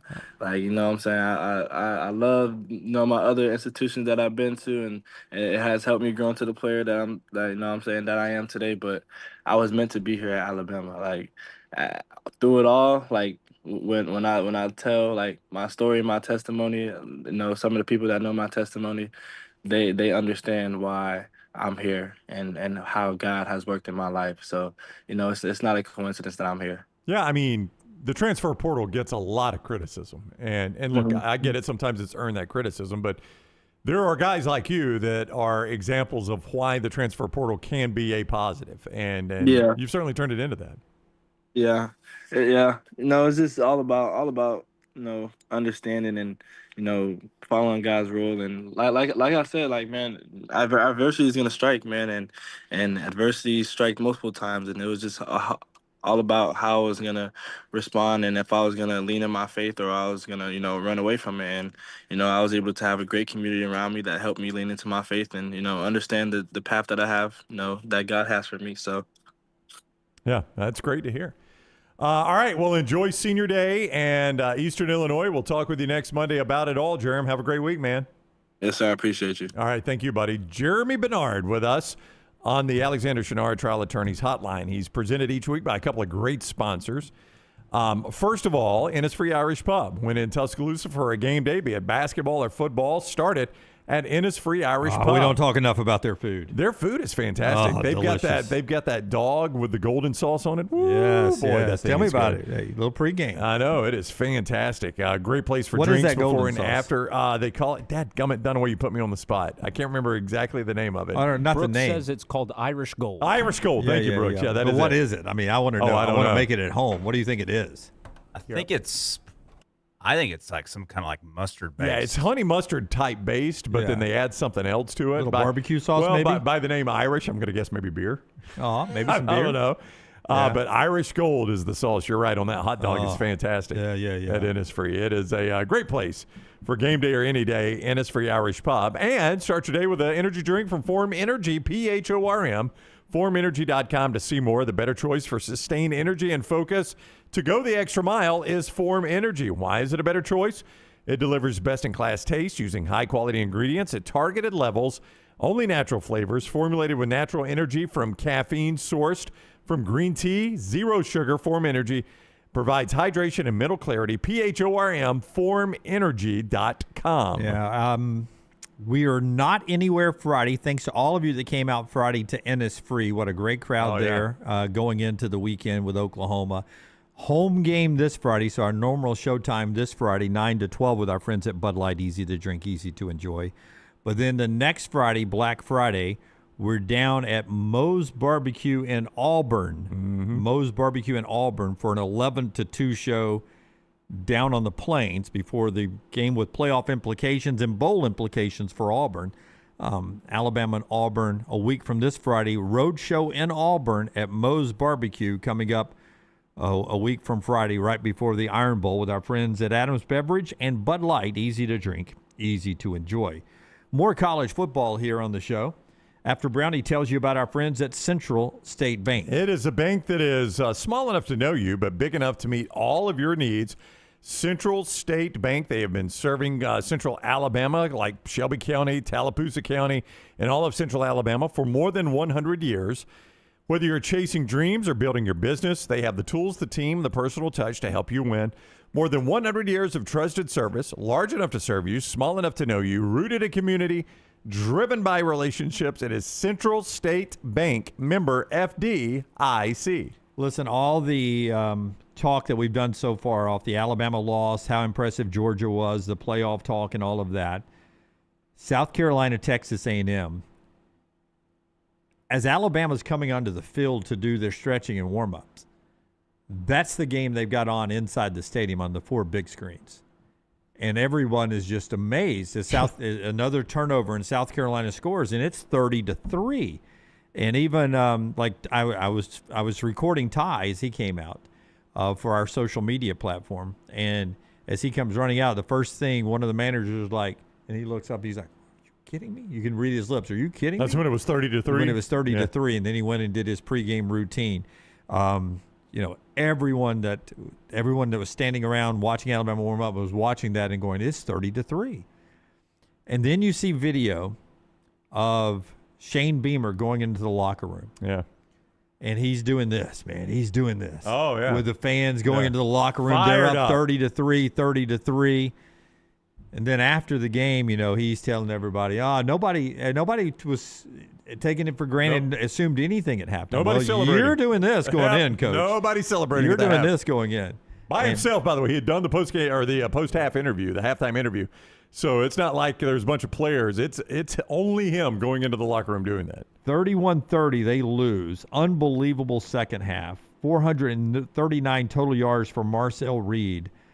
The second half was 371 yards of offense for Texas A&M in the second half to 76 yards for South Carolina. Here is Shane Beamer afterwards on this preseason top 15 team not making it to a bowl game. Yeah, go finish this thing out the right way. Nobody thought we'd be sitting here right now, Phil, with 2 games left, knowing that that's off the table, but we're going through this right now, and we're going to be stronger for it next season. I know that. These guys that we have coming back that will remember this feeling, and I don't know why we're going through it. I don't know why we've had this heartbreak that we've had, but we will be better and stronger and hardened because of it as we go into next season. I really hurt for these seniors that deserve better than this. And I hate it that, as the head coach, I haven't been able to, help them more in the fourth quarter this year. Well, let me start here. And these are small things that get overlooked. And you're on the field, so you might not have caught this. But right at the end of the half, he lets 3 or 4 seconds run off the clock before using a timeout, which was an obvious timeout situation. Like, it was obvious to everybody watching. The analyst on the game, who was doing that Dusty game? Dworchak. Was it Dusty? I think Dusty even said, why are they not using timeout here? So you let 3 or 4 seconds run off, and you pretty much cost yourself any real legitimate shots, taking a shot at the end zone, so you have to settle for 3. You lose the game by 1. Those are just small things. Like, you wonder what's going on the sidelines. Are you celebrating the fact that you're already, up 27-3 at that point at the half? And, why do you lose the focus and not call the timeout quickly enough? And those are just small things that you can't – when you're a bad football team, and South Carolina's not a very good football team right now. When you're a bad football team, you can't do those things when you're in that situation. So that caught up with him. No doubt. I mean, you got a shot. I mean, Texas A&M's on their heels. They're reeling. In the first half, Lenore Sellers was playing tremendous football. You had a shot maybe to go in 34-3. And in hindsight, that's a pretty big difference. Cut number 17, if you can, Tyler, here. A lot of cuts today, as you can tell with that number from my buddy Forrester back there. This is Shane Beamer getting asked about rumors connected with Lenore Sellers about his future at South Carolina. Here's the coach. Mentioned a couple times in the press conference about guys coming back for next year. Richard Benson talked about Lenore's this week of rumors, kind of. Yeah, I think there's a bunch of horse. I think there's a bunch of absolute horse garbage that's on social media right now. Well, some folks are saying that he's likely coming back. Hopefully that's not horse garbage. Some of the stuff last week that guy was saying he was going to Miami. I think the same guy was, right? So this is social media. It's gonna be I love y'all, but it's gonna be the end of all of us. The end of all of us. But my favorite part there was there's nothing but a bunch of horse garbage on social media. Well, he's actually saying he's coming back. Well, that's not horse garbage. Yeah, that's not the garbage part. That was actually pretty funny and what had to be a really difficult postgame for him. Like, there were people talking about, do you have to fire him now? Like, I think that would have been a little bit quick. I don't know if they've got the money. I think you've got to be more big picture. But that was a terrible job of coaching in the second half, Dunaway. I mean, that's all you could say. And I know he said that we got to do a better job of coaching in the fourth quarter. That was a complete failure by Shane Beamer and staff in the second half. Yeah, as we bring Lance back in. Lance, I know you and I don't know if we put it in our 3 bold predictions or not, but we talked all summer about South Carolina. I think we both had them making a bowl game, but more 6-6. I don't know if we had a 3-win, whatever they end up with, non-bowl team. But this isn't surprising a lot of people that this ended up being South Carolina this year. Yeah, I'm not surprised. I am surprised that you're up 30-3 at half. You can't close that out. Like, that's almost impossible to lose in the fashion that they lost. And, and I heard somebody even before this game, so I think it was at some point last week, talking about, is Shane Beamer going to get fired at the end of the season? And somebody brought up through his first 4 or 5 years, he's got more wins at South Carolina than Steve Spurrier did. And I don't know if that's factual or not, but I did find that doesn't sound right, does it?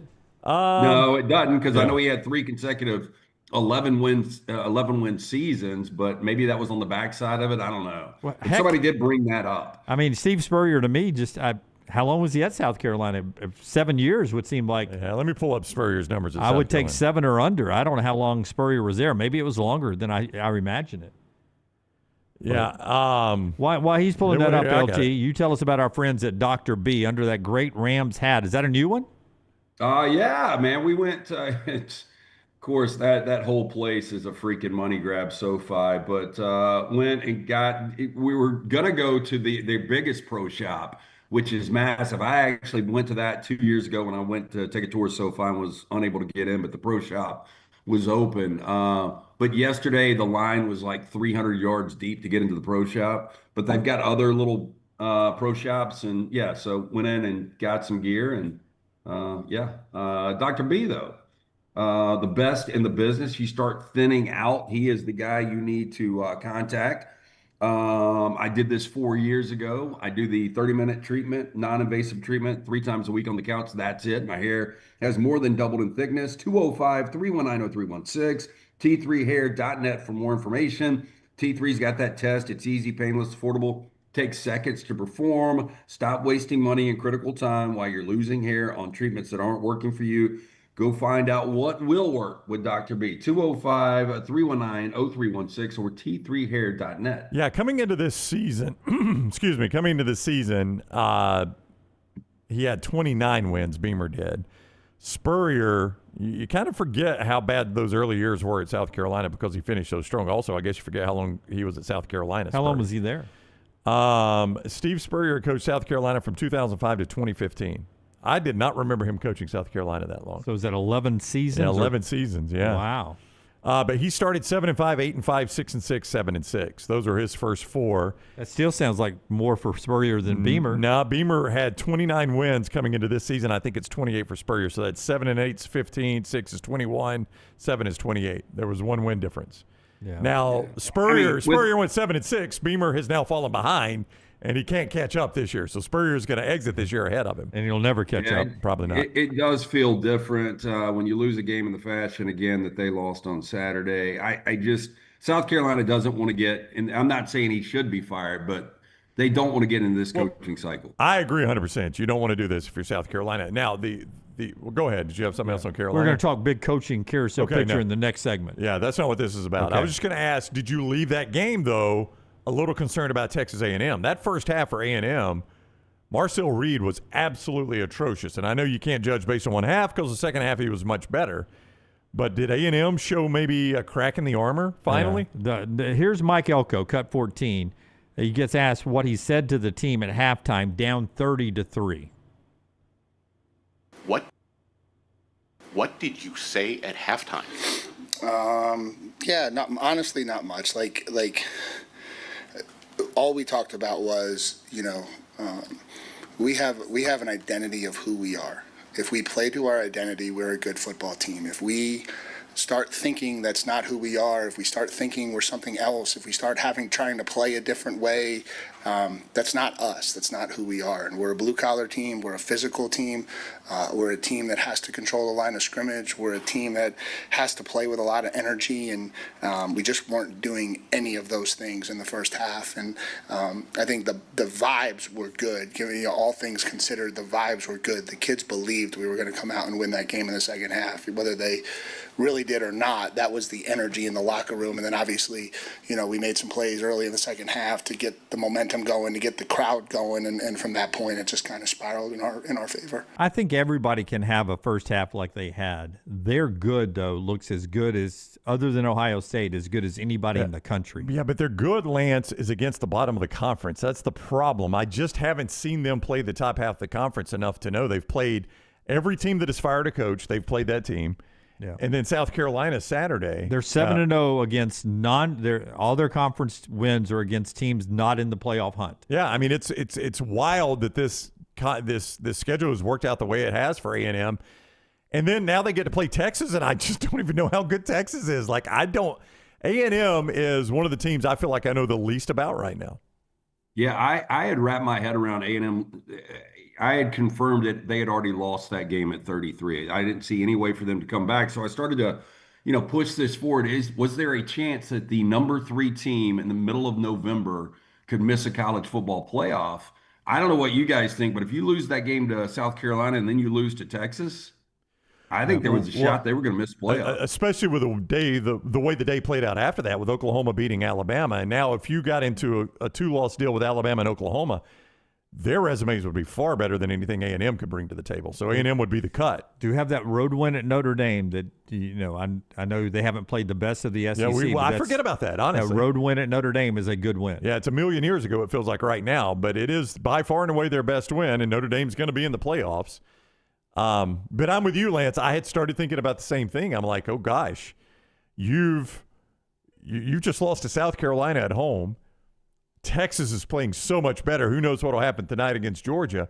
But Texas is an improved team, and now you got to go there on Black Friday. This is going to get tricky for A&M. Hats off to Trev Alberts and the Texas A&M folks. they lock down Mike Elko to a new contract. They do it post-game. They sign it after the game.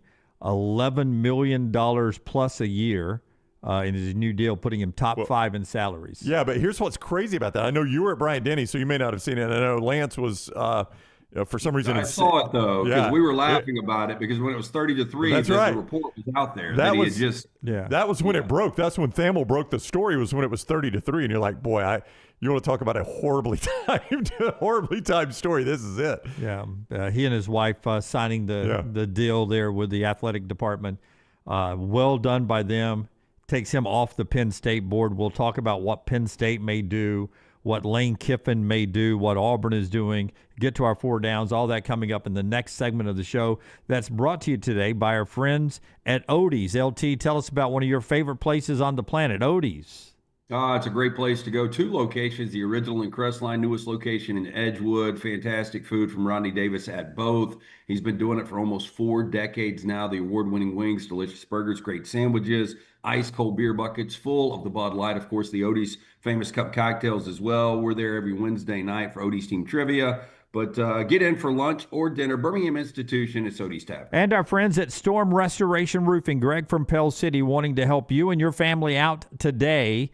All you have to do is call this number, 205-542-3531. What can Greg Nelson, Greg from Pell City, do for you? Well, first, he can give you a free, no-cost, no-obligation roof inspection. That's right, free.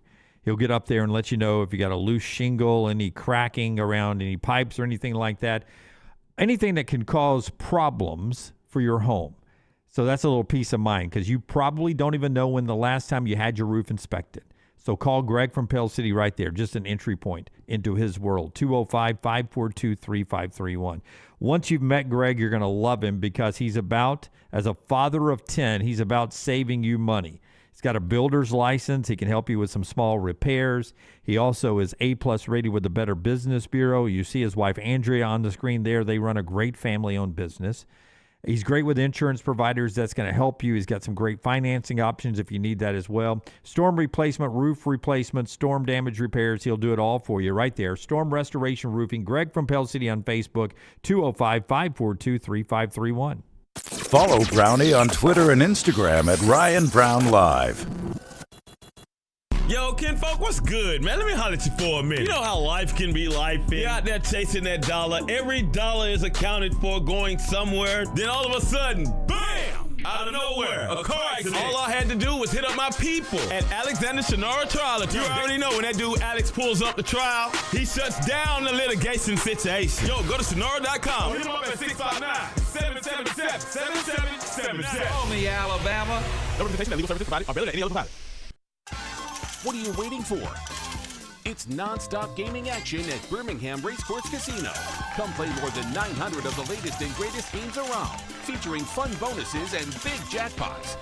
You can wager and win on horse and greyhound races from all over the world.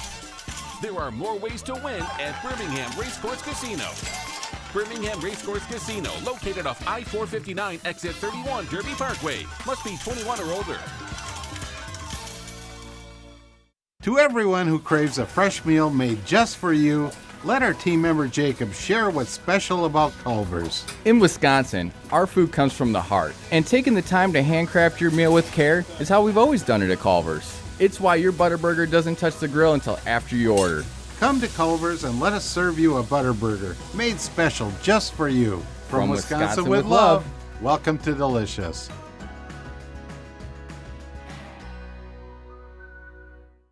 Think about the best summer nights of your life. How many of those were in a great t-shirt? Visit nextround.store to get the perfect t-shirt for the next perfect southern night. Nextround.store. The memories are waiting.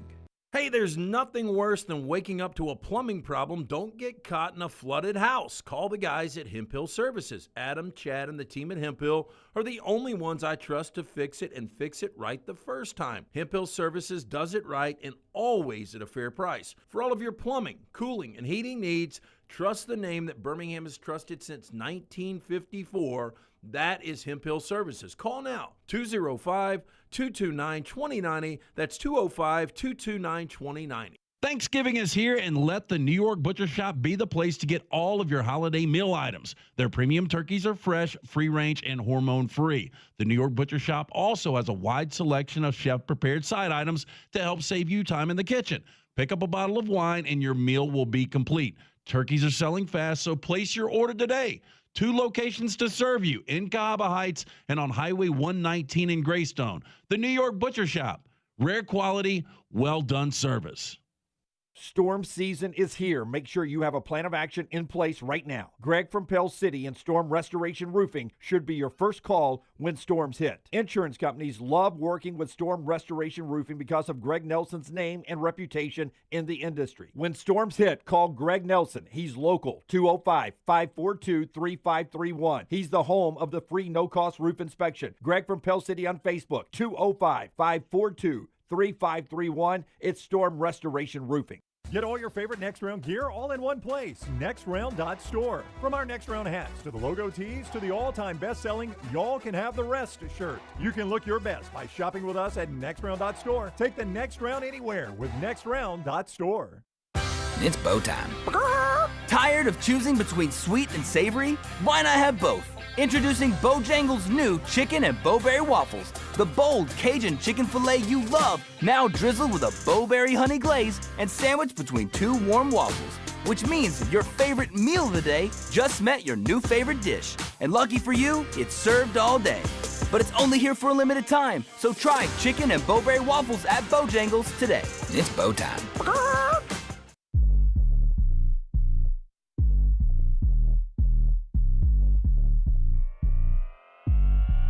Before we get to 4 downs, Brown with our Bojangles tender moment of the day.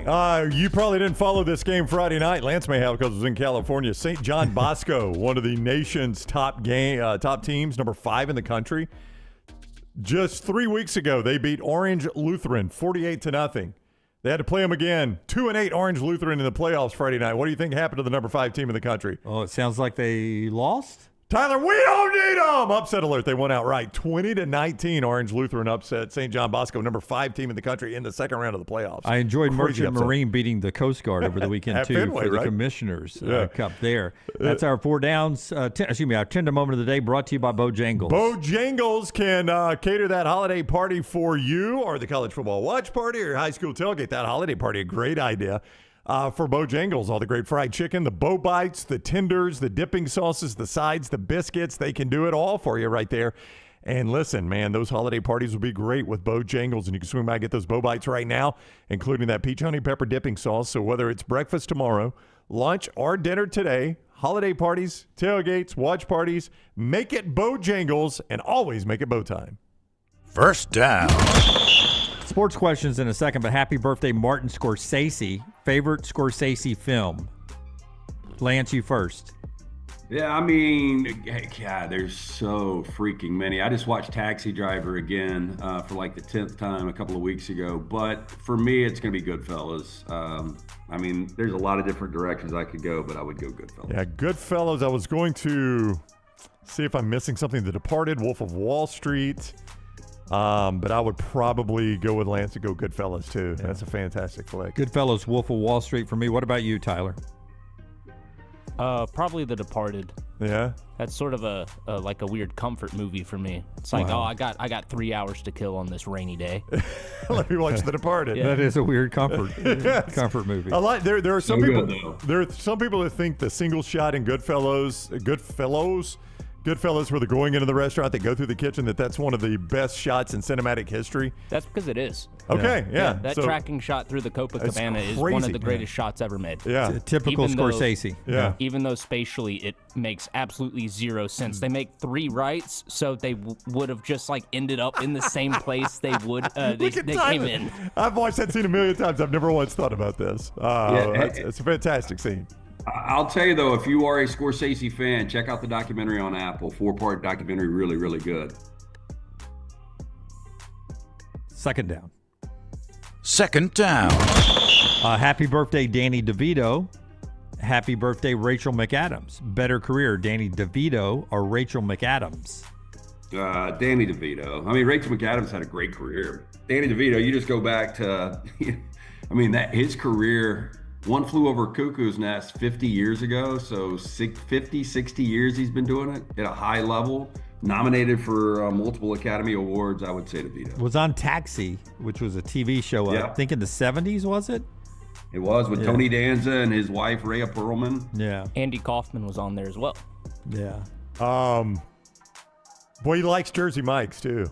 Danny DeVito does. He is willing to fight you over. He is willing to fight you over it. And the Jersey Mike's commercials show just how incredibly short the guy is. Yeah. Like they can't even do the forced perspective to make him look taller when Eli Manning's in there. They're just like, we got to accept that Danny DeVito's like 4'8". That's why he stands on a table in some of them. Yeah, in some of them. I would say Danny DeVito probably with a better career. It's a lengthier career. McAdams has done great work, but probably go DeVito in this one. Not to mention, It's Always Sunny in Philadelphia is the longest running sitcom in history. Oh, wow. For live action stuff, not animated sitcoms, because Simpsons is still going. All right, let's do third down. Third down. Better 9-2 AFC team after their win yesterday, the Broncos or the Patriots? Better 9-2 AFC team, Broncos or Patriots? The Patriots got the better quarterback. Yep. I do give Bo credit. I made some big throws yesterday to get them in field goal range, and they're able to get out of there with a win. Bo Nix is Caleb Williams. Like, the Bears aren't playing great right now, but boy, at the end of every game, they make the winning plays, and that's the same with the Broncos. You don't watch them and think they're playing great, but Bo Nix keeps delivering right at the end of the game. Yeah, look, and I mean, there's probably better wins there. Although you look at Drake May going to Buffalo and going to Tampa with those wins, I would say New England right now. Yeah, but it's close. Yeah, it's close. Those, I mean, right now those would be your one seeds. New England or Denver, as crazy as that is. Not Buffalo, not Kansas City. Denver and New England. I mean, Kansas City. I don't think the AFC has a shot at winning the Super Bowl. I agree with Lance on that. The AFC, unless it is Buffalo, just because Josh Allen on any given day can just crush you. And Kansas City's in serious trouble. I mean, they are legitimately in trouble right now. Kansas City is. We hate Fourth. that. Yeah. Let's do fourth down. What are you smiling Fourth at? down. I mean, I asked you the better 9-2 AFC teams, and you're doubling down that they're the one seed. Really? They're 9-2. Well, I know. I'm saying it's amazing that it's Denver and New England, not Kansas City or Buffalo or Baltimore even. Like at the start of the year, you would have said Kansas City, Buffalo, Baltimore. That's who decides the one seed.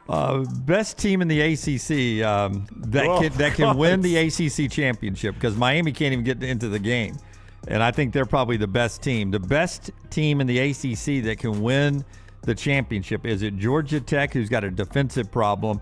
Is it Virginia, who bounced back with the win over Duke, ending their season? Is it SMU? Is it Pitt, who got beat by Notre Dame? That Pitt game, by the way, 37-15. Notre Dame wins it. It wasn't even that close. It wasn't that close. Did you see the end? I know you were in Tuscaloosa. Marcus Freeman did not appreciate that. He did not. I mean, I'm sorry. I just asked if you saw it. This was the seventh time. I know you probably didn't see it. Yeah. You were in Tuscaloosa. Yeah. I'll not mention it again. I've got that iPad dialed in, man. I'm watching games left and right. I will not mention it again. But Marcus Freeman did not like the way Pat Narduzzi ended that game. Very chilly handshake at the end of that game. Lance?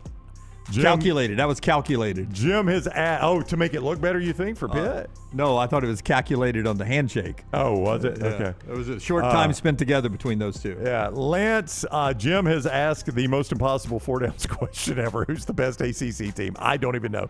I don't either. I mean, I'm pulling for Georgia Tech to be able to pull this thing off. That you're right. They've got defensive problems. Haynes King, though, he's one of those guys that is capable of keeping them in any game. Virginia doesn't have a good defense. SMU is interesting, but I don't trust them either offensively. They've been shaky. I think I would go Georgia Tech. Speaking of coaches that didn't appreciate it, I don't know if you guys watched this, but one of my games that I did lose on Saturday, I had the under in North Carolina and Wake. What happened there? Why was Belichick so pissy at the end? Because Belichick took a timeout. He had one timeout. He just kept it in his pocket the whole time. And so then it gets down to 4th and goal, and they were going to take a knee. He calls timeout. That's right. And so Jake Dickert's like, okay, he has Robbie Ashford run for the pylon and gets in there and scores late, but they were going to take a knee. But Belichick, for whatever reason, called the timeout and absolutely killed my under. So Dickert even goes Ryder Cup. He takes his hat off and reaches out the hand, and Belichick does the blow-by on him. Yep. Like Belichick is known to do. He did that some in the NFL, too. I thought that was very strange. I did not see what played out before that. I only saw video of the handshake. 4-6 North Carolina with Duke and NC State left to make a bowl game for Belichick. Jake Dickert 7-3 at Wake Forest with a team projected to finish 16th in the ACC. You know, he was doing a good job at Washington State, Lance. It was just that was a sucky conference situation for them. Is the only reason he took the Wake job. I think this guy can obviously coach. Well, you know, and I just wonder his effect on quarterbacks. You know, everybody, including myself, excited about Ben Arbuckle at 29 coming over with John Mateer. That offense has looked a mess, and you go back with Mateer under Deckard, and now Robbie Ashford looks like a quarterback that, you know, he looks like a quarterback, which we never would have said that before. You could see Friday night coming, though, by the way, Clemson beating Louisville. You could see that coming from a mile away. I think we all three of us said it on Friday's show that Clemson, now that Clemson has nothing to play for, they're going to become a dangerous team with all that talent, and you could see it coming from a mile away with Louisville. Well, I don't know if you saw it, but 3 unsportsmanlike conducts on Louisville. I was watching. Missed extra point, 2 missed field goals. I mean, Louisville was the better team in that game, and they just didn't win the game. I don't disagree with you that Louisville was the better team. I mean, it was just that's the ACC for an you. amazing way for Clemson to win that thing 20-19. 5-5, and Clemson with Furman and South Carolina left, looks like now after that win, going to get to a bowl game for Dabo. So not what they expected, but not going to at least embarrassingly miss a bowl game. Let's talk about the coaching carousel before we get to Joel Klatt to talk about the other games on the field. Show being brought to you by a couple of our great sponsors. One of them is the unbelievable folks at Hempill LT that even when you're in Los Angeles, if you had something happen at your house, you can make one phone call and have Hempill there to help you out. They are the best of the business, and Birmingham has stressed since 1954 for plumbing, heating, cooling, any of those issues, home or business. Adam, Chad, Andrew, the guys there, ready to take care of you. For more information, you can always go online. Hard to stop a train, hemphillservices.com. And our friends at the Pants Store, man, it's an opportunity right now. I mean, what are we we're basically a month away from Christmas. Got to get your shopping done. You can ship it anywhere, pantstore.com, pantstore.com. Alabama and Auburn gear for the men and the women in your life. The quarter zips, the sweatshirts, the hoodies, the hats. They've got it all right there in team gear, but also the great fashion wear for the women in your life. The dresses, the rompers, the boots, the sneakers. They've got it all right there with free gift wrapping and free alterations. Pantstore.com. In-house, you can go shop Huntsville, Auburn, Tuscaloosa, all over the Birmingham area. And don't forget great name brands like Gentile, Cutter and Buck, Antigua, and a lot more, all at the Pants Store, pantstore.com. So Elko's off the board with the coaching search. News breaks that James Franklin is in early talks with Virginia Tech. It looks like he is going to be the Virginia Tech coach. Some of the speculation there, though, was that this was Virginia Tech basically saying we need an answer now because they fear that if Florida State comes open, that Franklin may want to try to wait out Mike Norvell and Florida State. Do you blame them? Because he doesn't have a job. Why would you not want an answer now? That's right. If you're going to be the coach. And I 100% think if Franklin thinks he can get Florida State, he would absolutely take it over Virginia Tech. So there were a lot of people saying that this was Virginia Tech basically telling Franklin, we need an answer now or we're moving on. And you could be without a job or you can wait on Florida State, but you're not gonna drag us to that. I don't blame him, Lance. Do you? No, I don't blame him at all. But if I'm Franklin, I'm not ready to confirm that I want to take Virginia Tech. I mean, that to me is being a little impatient. I don't think you're ever going to be able to replicate what Frank Beamer did there. I think the smart play is wait this thing out if you're Franklin. Even if you don't get one in this cycle, I would wait for a job next year as opposed to taking the Virginia Tech job. Well, Bruce Arians, by the way, part of the Virginia Tech coaching search, and they have recommitted millions of dollars both to facilities, but specifically to the NIL at Virginia Tech to help change their course there. Kenny Dillingham is staying at Arizona State. Here's the big discussion that was going on in Tuscaloosa around in my press box seat. There's a lot of national writers, so I'm listening in their conversations. And then I'm down at Auburn at the basketball game, or in Birmingham at Legacy, but for the Auburn game, listening to people talk on the Auburn side. And there is a belief that Ole Miss is about to hold Kiffin's feet to the fire this week on whether or not he's staying or going. And if he can't commit to them about staying, if he is going to be hesitant, that they're willing to go on and have an interim coach them in the playoffs, to let him move on. If he's going to hold out and wait to make a decision, they're not going to wait through the playoff run for Lane to make a decision. He needs to commit right now to stay at Ole Miss. Did his answer Saturday night not tell you everything you need to know about this situation? So you think he's all Ole Miss now? I mean, no. The exact opposite. Okay. When given an opportunity to say, hey, listen, let's end this right here. We just won a massive game. I am the Ole Miss football coach. I am focused on the next two games. We want to win these next two games, get in the college football playoff, and win the national championship for the first time ever at Ole Miss. And we are going to do that. That is my goal here. That is my focus. We can end all this talk right now. Instead, he said it would be disrespectful to this team to address this tonight. Come on, man. Yeah. And you know, they got a bye week, then they got the Egg Bowl. LT, I want to show these little things that he does on social media. I mean, forget the Theo Vaughn hot yoga game day again. We're used to that now, but Theo Vaughn's there in Alabama shorts. I saw that, yeah. And then Lane is shirtless with no Ole Miss gear on. But he also, I don't know if Forrest you have it, I sent you 2 hats sitting in his state trooper cars. He's either coming to or leaving the stadium that says Kiffin 2026 in Ole Miss colors, and it's got BTA belt to ass. You saw him take the belt off and hand it to Kejuan Lacey after the game. So he's dropping these hints about that's Ole Miss colors in the hats there, and Lane's the one that sent that out. He's toying with them on social media. I got no problem with this at all. If you're Ole Miss, you got to take care of yourself. I thought you were saying you got no problem with Kiffin. No, I mean, if you're Ole Miss, there's going to be football at Ole Miss with or without Lane Kiffin next year. You got to start worrying about it.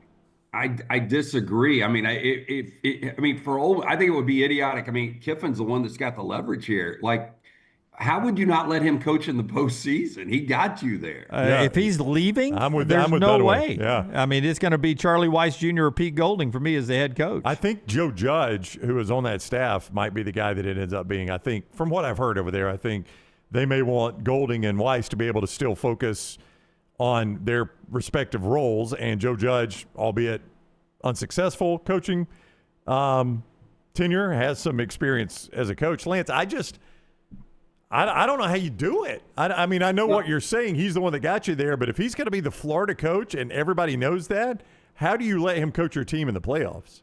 I mean, it would be tough, but at the other side, I mean, just imagine if you're an Ole Miss fan and you've just been waiting all of this time to finally get to the postseason and play meaningful games, and then your coach is going to take off and you're going to give it to an interim. I mean, maybe it doesn't matter.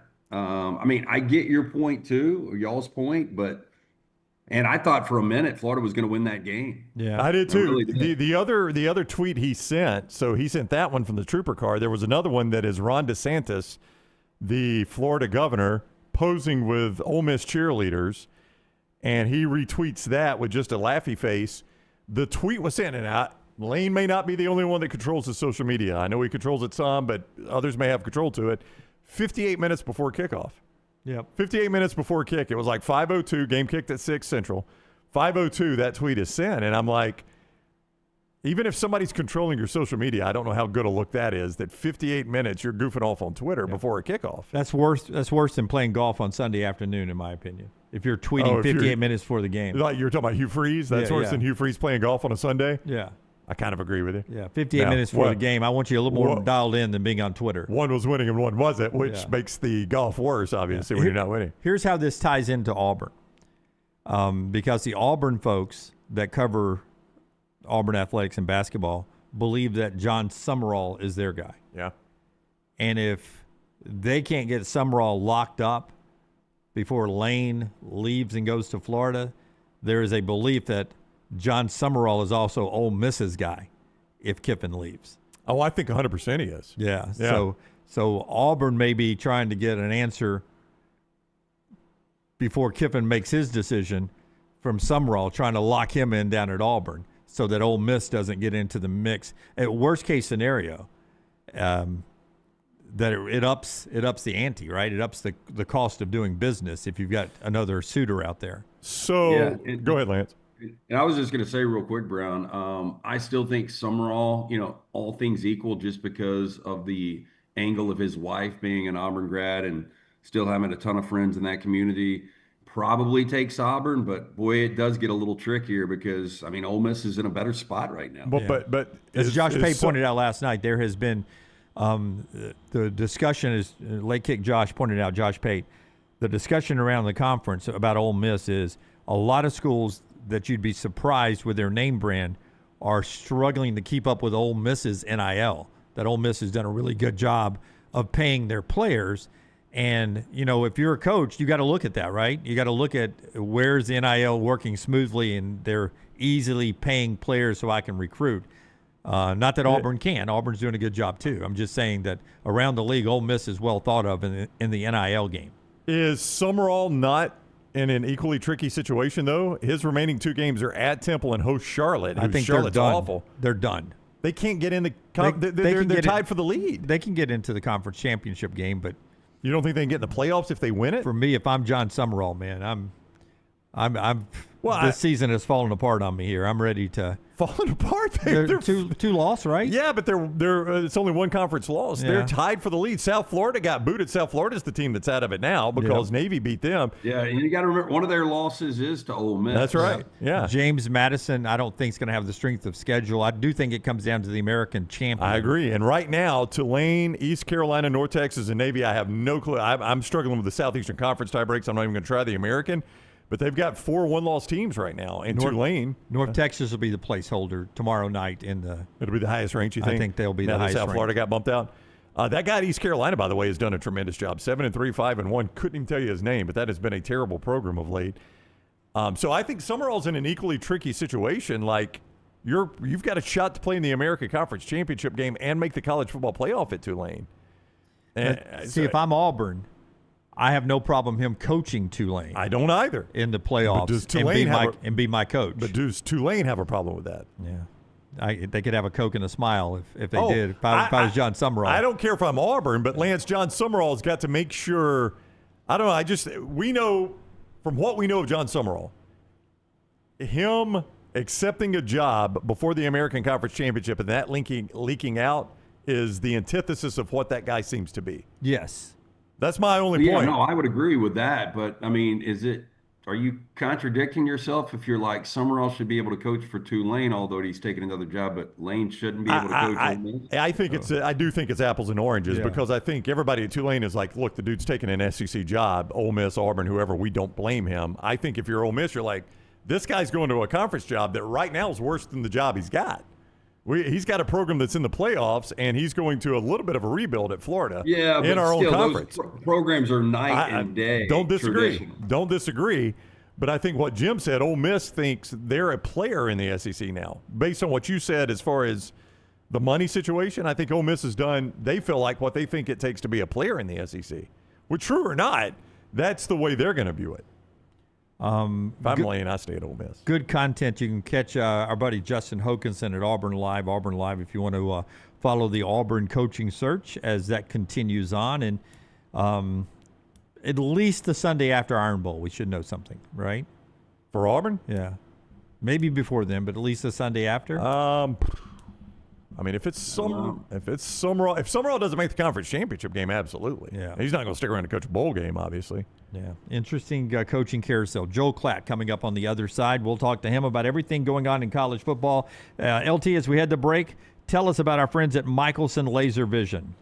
205-969-8100. Dr. Mark Michelson, the first to perform the LASIK procedure in the state of Alabama way back in 1995. Make the phone call that I made, 205-969-8100. Ask for Amy. Tell her the next round sent you. They're going to hook you up with a hassle-free consultation, 0 to lose, to find out if LASIK is right for you. For more information, michelsonlaservision.com. Follow Dunaway on Twitter and Instagram at Jim Dunaway.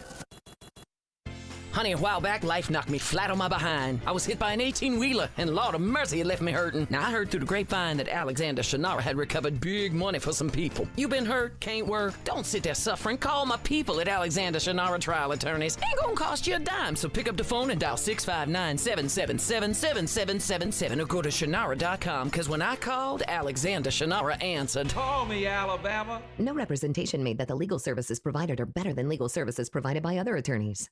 Sterling and the fine folks at Champy's Chicken on Highway 119 in Alabaster want to welcome you in for a great lunch or dinner starting at 11 a.m. every day. Chicken that's brined overnight and cooked to order, and the taste of the Delta with those Delta recipe tamales. Champy's is perfect for all your tailgating needs this football season. You can also choose Champy's for your next party, wedding, or birthday. Great food, great people. Champy's Chicken on Highway 119 in Alabaster, and everything online at champyschicken.com. What a matchup we've got, folks. Just nonstop action. The energy is electric and the fans are all in. An intense game like this calls for a Coca-Cola. Ah, crisp and refreshing. That's a game changer. Yeah, that taste scores every time. And just like that, they're back at it. Passionate fans and an ice-cold Coca-Cola. Now that's a winning combo. No matter the team, no matter the sport, everyone knows fan work is thirsty work. Enjoy a Coca-Cola. Thanksgiving is here, and let the New York Butcher Shop be the place to get all of your holiday meal items. Their premium turkeys are fresh, free-range, and hormone-free. The New York Butcher Shop also has a wide selection of chef-prepared side items to help save you time in the kitchen. Pick up a bottle of wine, and your meal will be complete. Turkeys are selling fast, so place your order today. 2 locations to serve you, in Cahaba Heights and on Highway 119 in Greystone. The New York Butcher Shop. Rare quality, well-done service. Storm season is here. Make sure you have a plan of action in place right now. Greg from Pell City and Storm Restoration Roofing should be your first call when storms hit. Insurance companies love working with Storm Restoration Roofing because of Greg Nelson's name and reputation in the industry. When storms hit, call Greg Nelson. He's local, 205-542-3531. He's the home of the free no-cost roof inspection. Greg from Pell City on Facebook, 205-542-3531. It's Storm Restoration Roofing.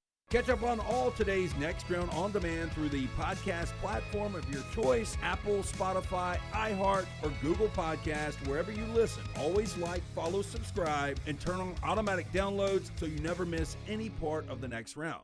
Hey, there's nothing worse than waking up to a plumbing problem. Don't get caught in a flooded house. Call the guys at Hemp Hill Services. Adam, Chad, and the team at Hemp Hill are the only ones I trust to fix it and fix it right the first time. Hemp Hill Services does it right and always at a fair price. For all of your plumbing, cooling, and heating needs, trust the name that Birmingham has trusted since 1954. That is Hemp Hill Services. Call now, 205-229-2090. That's 205-229-2090. When you crave activity like we do, you belong in the Roback family. Get the best golf wear, hoodies, and activewear for men and women at Roback.com. Use promo code TNR20 to get 20% off your order. That's Roback.com, promo code TNR20. It's bow time. Tired of choosing between sweet and savory? Why not have both? Introducing Bojangles' new chicken and bowberry waffles. The bold Cajun chicken filet you love, now drizzled with a bowberry honey glaze and sandwiched between 2 warm waffles. Which means your favorite meal of the day just met your new favorite dish. And lucky for you, it's served all day. But it's only here for a limited time, so try chicken and bowberry waffles at Bojangles today. It's bow time. Jim Dunaway, Lance Taylor, Ryan Brown. Live from the Birmingham Racecourse Casino Studios, the Next Round, presented by Bud Light, is on now. All right, rolling into Joel Klatt now. By the way, some early point spreads of games of playoff meaning. Notre Dame at home to Syracuse. Notre Dame, a smooth 35.5-point favorite when it opened up. Pitt and Georgia Tech with ACC implications. Georgia Tech -3, skinny number. Oklahoma now in the playoff race, 9.5 against Missouri on their third-string quarterback. And then USC and Oregon, Big Ten and playoff implications, 9.5 Oregon. That's a big number. It's a big number. A must-win game now probably for Oregon. We'll ask Joel Klatt about that. College football on Fox. Klatt with us on the Alexander Shinara Trial Attorneys Hotline. He's still got warning track power, Dunaway. I saw that. So good. Warning track power. He thought it was out for a minute. He was. The plate was back further than it is in a game. That's what Gus said. I don't know if Gus was just taking a solid he was right. Since Gus almost died, Klatt had to give Gus mouth to mouth at the end of the Penn State win. The Indiana win over Penn Indiana State. win. Yeah, and that was his payback. He was like, I'll tell him the plate's further back for you, my friend. How much further They back definitely was it? did. It was probably 5 yards. Okay. That's the difference between warning track and a homer. Yeah, I thought I got it. Yeah, Gosh, I could thought tell. got I it. could tell. You were posting. And guys, I know this sounds ridiculous. As a 43-year-old, I was bitterly disappointed. Well, truthfully, I'm going to ask a question. I counted like 17 balls on the ground, I think, behind you. It wasn't one swing, right? Why not keep swinging until were you just out of gas? No, I mean, I hit I hit the wall like 3 times Right. and left. So like they just showed a couple of swings. I was trying, trust me. I took probably 30 all-out swings, and my rib cage was feeling it the next day.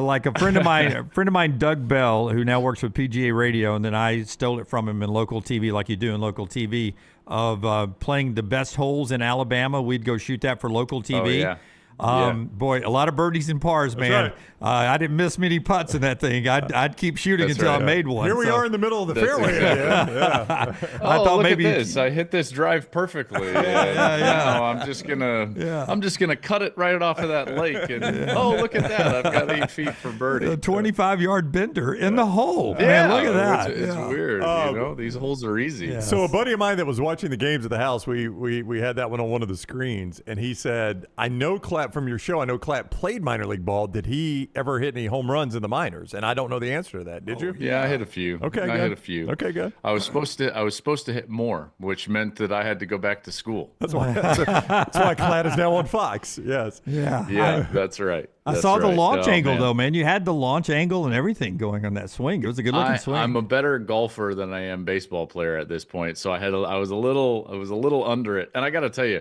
the machine only being like 62 miles an hour, I just couldn't generate like the exit velo, as they say, with a wood bat. And I haven't swung a bat in probably 10 years, so. Oh, man. But, yeah, bitterly disappointed. Oh, so really, you Just- have not swung a bat in 10 years, and you still were that good on Saturday? I mean, on Friday whenever you recorded that? It's like riding a bike. It's fine-tuned athlete like that. That's good. Yeah. Hey, so in that game. Your fans already don't like me. You're setting me up for these smug answers like this. Well, we want to talk about your bank account. That's what we do with Clay Travis. That's why our fans don't like Clay. Oh, yeah. Listen. Yeah.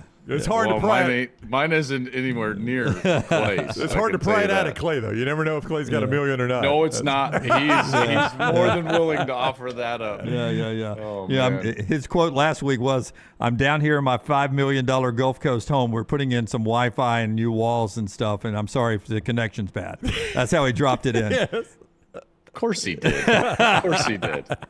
I keep bringing him on because that's the only thing that your fans, at least I'm not Clay. Am I right? Yeah, Although right. he likes he's more Southern than me, so maybe they tolerate it more so. He's like the drunk uncle that you like tolerate at Thanksgiving, and I'm like the outsider that comes in from the north, and you're like, Carpetbagger. get out of here. Yeah, carpetbagger. Get out of here, Yankee. Hey, playing football right now, who's better, USC or Oregon? This USC team that showed you a different pitch this past week, or this Oregon team who showed us a different pitch when they won at Iowa, too? Both of them have been impressive against Iowa. Who's the better team right now? Who's playing better football? I think Oregon's still the better team. They're probably more sound. I think they'll be better at the line of scrimmage, although I got to give USC a ton of credit. Like defensively, they played really well in the second half.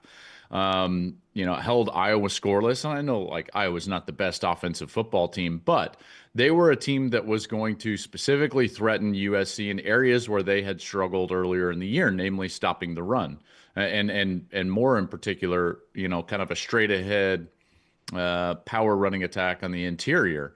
And USC held up decently well against that, as opposed to like, let's say the Illinois game or the Notre Dame game, or even Emmett Johnson from Nebraska was able to get after them a little bit in the run game. So I think that this USC team has taken a trajectory that has been slower than people wanted it to be. However, it is a trajectory and it is progressing. They lost small last year, a lot of one-score games, and this year they're winning small.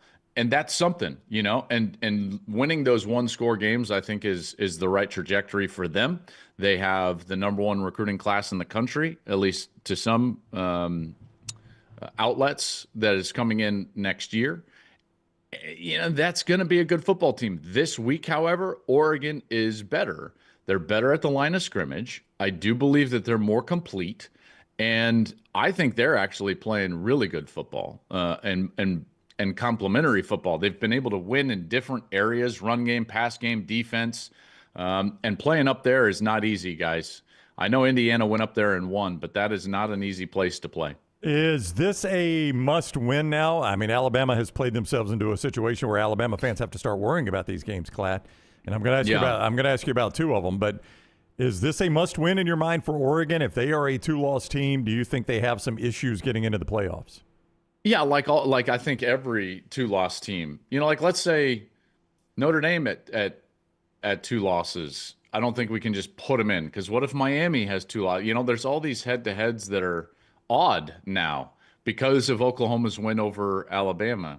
And I don't think anybody can feel real comfortable unless they were the hot team late. And if you're the hot team late and you're getting those big wins late, then I think that's what gives you confidence. So the teams that lose late, if Oregon were to lose, you're putting yourself at risk. So to feel comfortable, yes, you've got to win this game. But does that mean that they have to? I don't know that they have to.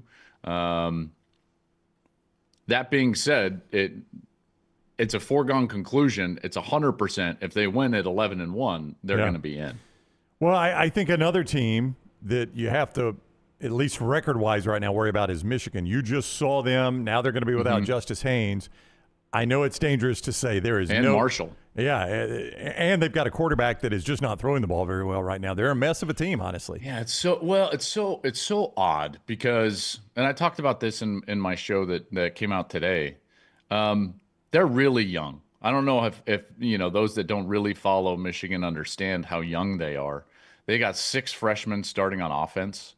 That's a lot. 6 is a lot. And a lot of the key contributors, even late in that game on the defensive side, are young players. Jordan Young has a huge PBU, pass breakup. He's a true freshman safety. So there's a lot of young players that are playing for Michigan. When that happens, and this is not an excuse, this is just a point. When that happens, you ride the roller coaster of inconsistency. You guys know that. We've all been around, football for a long time. And you ride those peaks and those valleys. And it's so fascinating because Saturday for Michigan felt like really high peaks and really low valleys. For stretches of that game, some of those young players were playing as well as anybody in the country. Andrew Marsh on the outside, the wide receiver, the true freshman, was ridiculous. He had over, 11, 12 catches, almost 200 yards. Bryce Young played his best 2.5 quarters of football of his career. And then he played the worst 8 minutes of his career also in the same game. So here we go, and it's like, what are you going to do? I made this analogy. It's like you go to the Incredicoaster at California Adventureland, and once that buckle is in, it's like, hey, you're riding the roller coaster. All you can do is not throw up. 3, 2, 1, let's go. And that's what Michigan fans are on right now. Really high highs, really low lows. So is it sustainable? I don't know. At some point, that thing better smooth out, and they better get more consistent because they can't play like they did against Northwestern and feel like they're going to beat Ohio State for the 5th straight time. They're not going to be able to do that. By the way, second time the last 25 years that a team has been -5 in the turnover margin and missed 2 field goals and won the game. It's hard to do. Boise State did that to BYU in 2016, and it's the only time in the last 25 years that's happened. First time in a baseball stadium, but I don't know if we kept up with that. I saw a team -3 in turnovers and miss a field goal lose their game in Tuscaloosa. Lose their game. Yeah. And that's what you normally see, when you do that. This was my fear for Alabama in this game, is that it was a bad matchup, and Oklahoma turned into Iowa. They just rolled in and they're like, well, we're just going to win with defense and special teams. They did. And then they did, though, by the way. You know, you get the pick six. The short field turns into a field goal. The special teams was outstanding. Ryan fumbles that punt return. And it's like, okay, you know, like this is not going well. And my fear for Alabama, they're a great team. We know that. They're a really, really good football team. But the problem is that they have one thing that has to be great. And if it's not, they don't win a big game against a really, really good football team. It has to be great. If they're not throwing the football at an elite level and not turning it over, they're in jeopardy. And that's why, you know, I got a bunch of flack. Not really. It is what it is. I went on Pardon My Take, and they were asking me, like, who can win the national championship? And I did not mention Alabama. But this is the reason, guys. The way that game just played out is the reason. Now, you could say, like, well, no, that's turnovers, Joel. I understand that. But there's no answer if there's a problem in the passing game. Any problem for any amount of time. There's no other answer. You know, whereas teams that have answers and that can shift and adjust are the teams that are going to be able to go through the playoff. So that's why I don't think Bama, unless they figure out some ability to either run the football, play completely dominant defense, although their defense was really good against Oklahoma, you know, I don't see them getting through the gauntlet of those types of games in order to win a national championship when they're this one-dimensional. Kalen DeBoer said this post-game, and I was sitting in the post-game, and I knew instantly when he said it, I was going to ask you this question. It was only Ty Simpson's 10th start, and Coach DeBoer was talking about throwing the ball away. You know, punting is okay, and he's not talking about just throwing interceptions. He's talking about getting sacked and causing the fumble and things like that. How hard is that to learn when you can make throws? Ty makes some unbelievable NFL throws. How hard is it to give up on a play to learn that as a quarterback? That seems to be very difficult if you're a competitor. Yes, and the idea that I was just talking about with Michigan about an experience applies for Ty as well. You know, he and Bryce Underwood have basically started the same amount of games.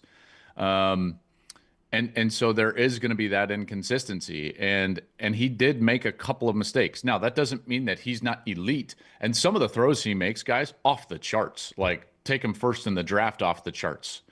They are incredible throws with anticipation and accuracy, on time and on target. He's phenomenal. There's no doubt. What you're talking about, though, becomes more difficult, in particular when that player, consciously or subconsciously, understands that element of the team is the catalyst to success, right? So this goes part and parcel back to this one-dimensional offense type of thing.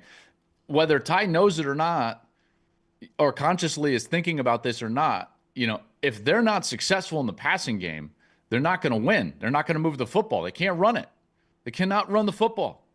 And so that leads the quarterback to take more chances, hold on to it, want it more. And then you got that competitive nature. And you can write notes, you can think about it, you can emphasize it. I'm going to throw the football away. I'm going to protect the football. I'm going to do. Then you get into the game. You can't run the football. It's a tight game. You know that the only way to move the ball is to throw. And as a competitor, that's what you try to do. So really difficult to play within yourself and within the system, and to live to play another down when you have a real innate understanding that you're the only reason that they're going to move the football. I think that's really tough. Is Alabama's defense what it seems to be? Like, when you watch that on film, I know Oklahoma's offense have been struggling already, but I mean, at 212 yards, Klatt, in a major conference game, impressive. That's crazy. It's really impressive. And like I said, I thought that the defense has gotten a lot better from what we saw early in the year. Wouldn't you guys agree? Yes. They have developed and become a much better defense. I don't know what OU is on the offensive side. Like, they weren't doing anything against Tennessee in that first half, you know, and yet we're up 16-10 largely because of mistakes Tennessee made. You know, they got a defensive score in that game. I don't know if they have pared back on their offense, knowing that, like, similar to what Iowa used to do, it's like, well, we're just not going to take chances, knowing that our defense is very good. So is this a philosophy from them? Mateer has not been the same since his hand injury. All that being said, there weren't a lot of offenses in college football that were going to have a ton of success against that Bama defense. But this is when you have to take a step back.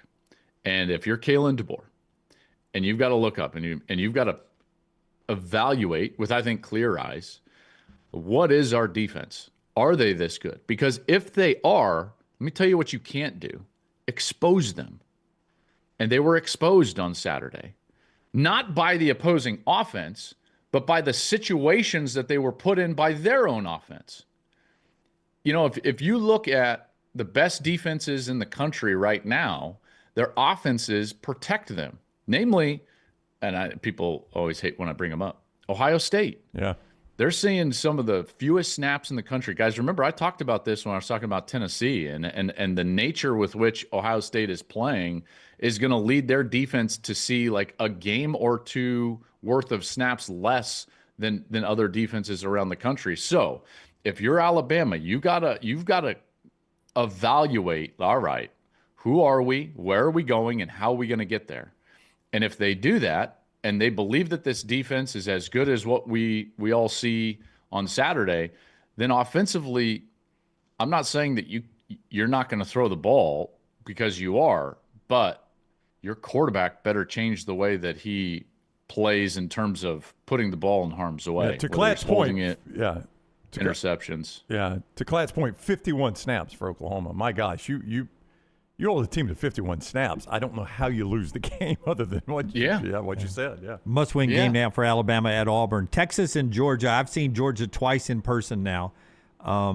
And both those games I walked away telling people, man, that team's not the same up front defensively. They don't have that dog in them like they have in the past. Yeah. And then on Saturday, wow. It showed up. Yeah. Looked like old Georgia there, didn't it? Yeah, it did. Now, how much of that is the fact that Texas is just really bad up front? Because they are bad up front. This is not a team that is protected well. Florida got after Arch. A lot of teams have gotten after Arch, and they can't run the football at all. That's the reason they can't pass protect, is because there's no conflict for the defensive front seven. And it has been a key for Sark his entire career to have a really solid run game. Guys, when he was there in Bama, wasn't it with Najee? Right? Yeah. He's had Najee.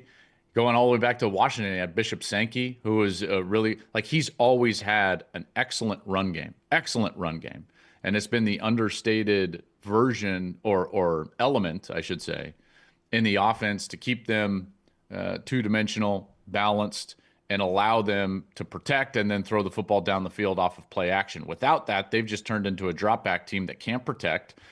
And Arch, even though he played, I got to say, Arch actually played pretty good in that game.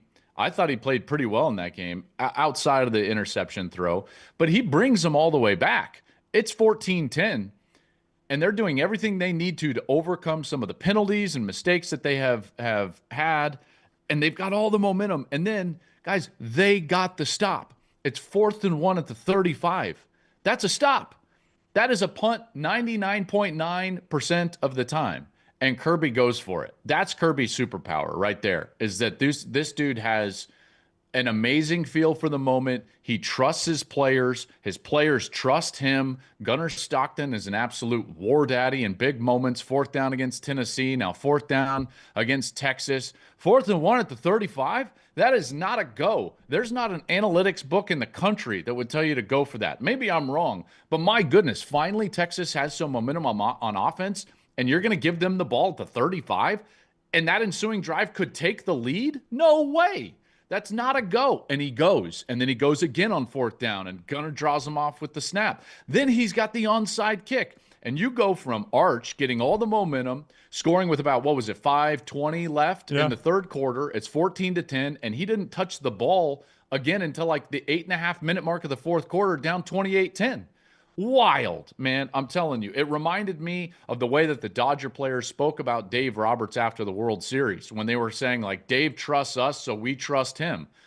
You know, these Georgia players, you can tell, trust Kirby Smart, and they fight really hard on the field because they know their coach is fighting for them behind the scenes. And you might not like it, and you might not like his style, and he rubs people the wrong way. Hell, he rubs me the wrong way sometimes, and I understand that. But you cannot argue with the fact that there is something different with the way that that team plays and approaches situational football in big moments. And I think that that's due to their head coach. Every team takes on the nature of their head coach, and this team certainly takes on his nature. That's the best team in the SEC. I don't care if they play for the SEC championship game or not. I don't care if they win the SEC or not. That's a token at this point, because that team that we saw at home beat up Texas 35-10 is the best team coming out of that conference. One reason you say that is A&M has played the bottom of the conference, and they did again Saturday, and they were down 30-3 to the bottom of the conference Saturday. Yeah. I'm starting to really lose trust in A&M. I mean, it's wild. It's not going to – they're like a drunk chasing a balloon next to a cliff.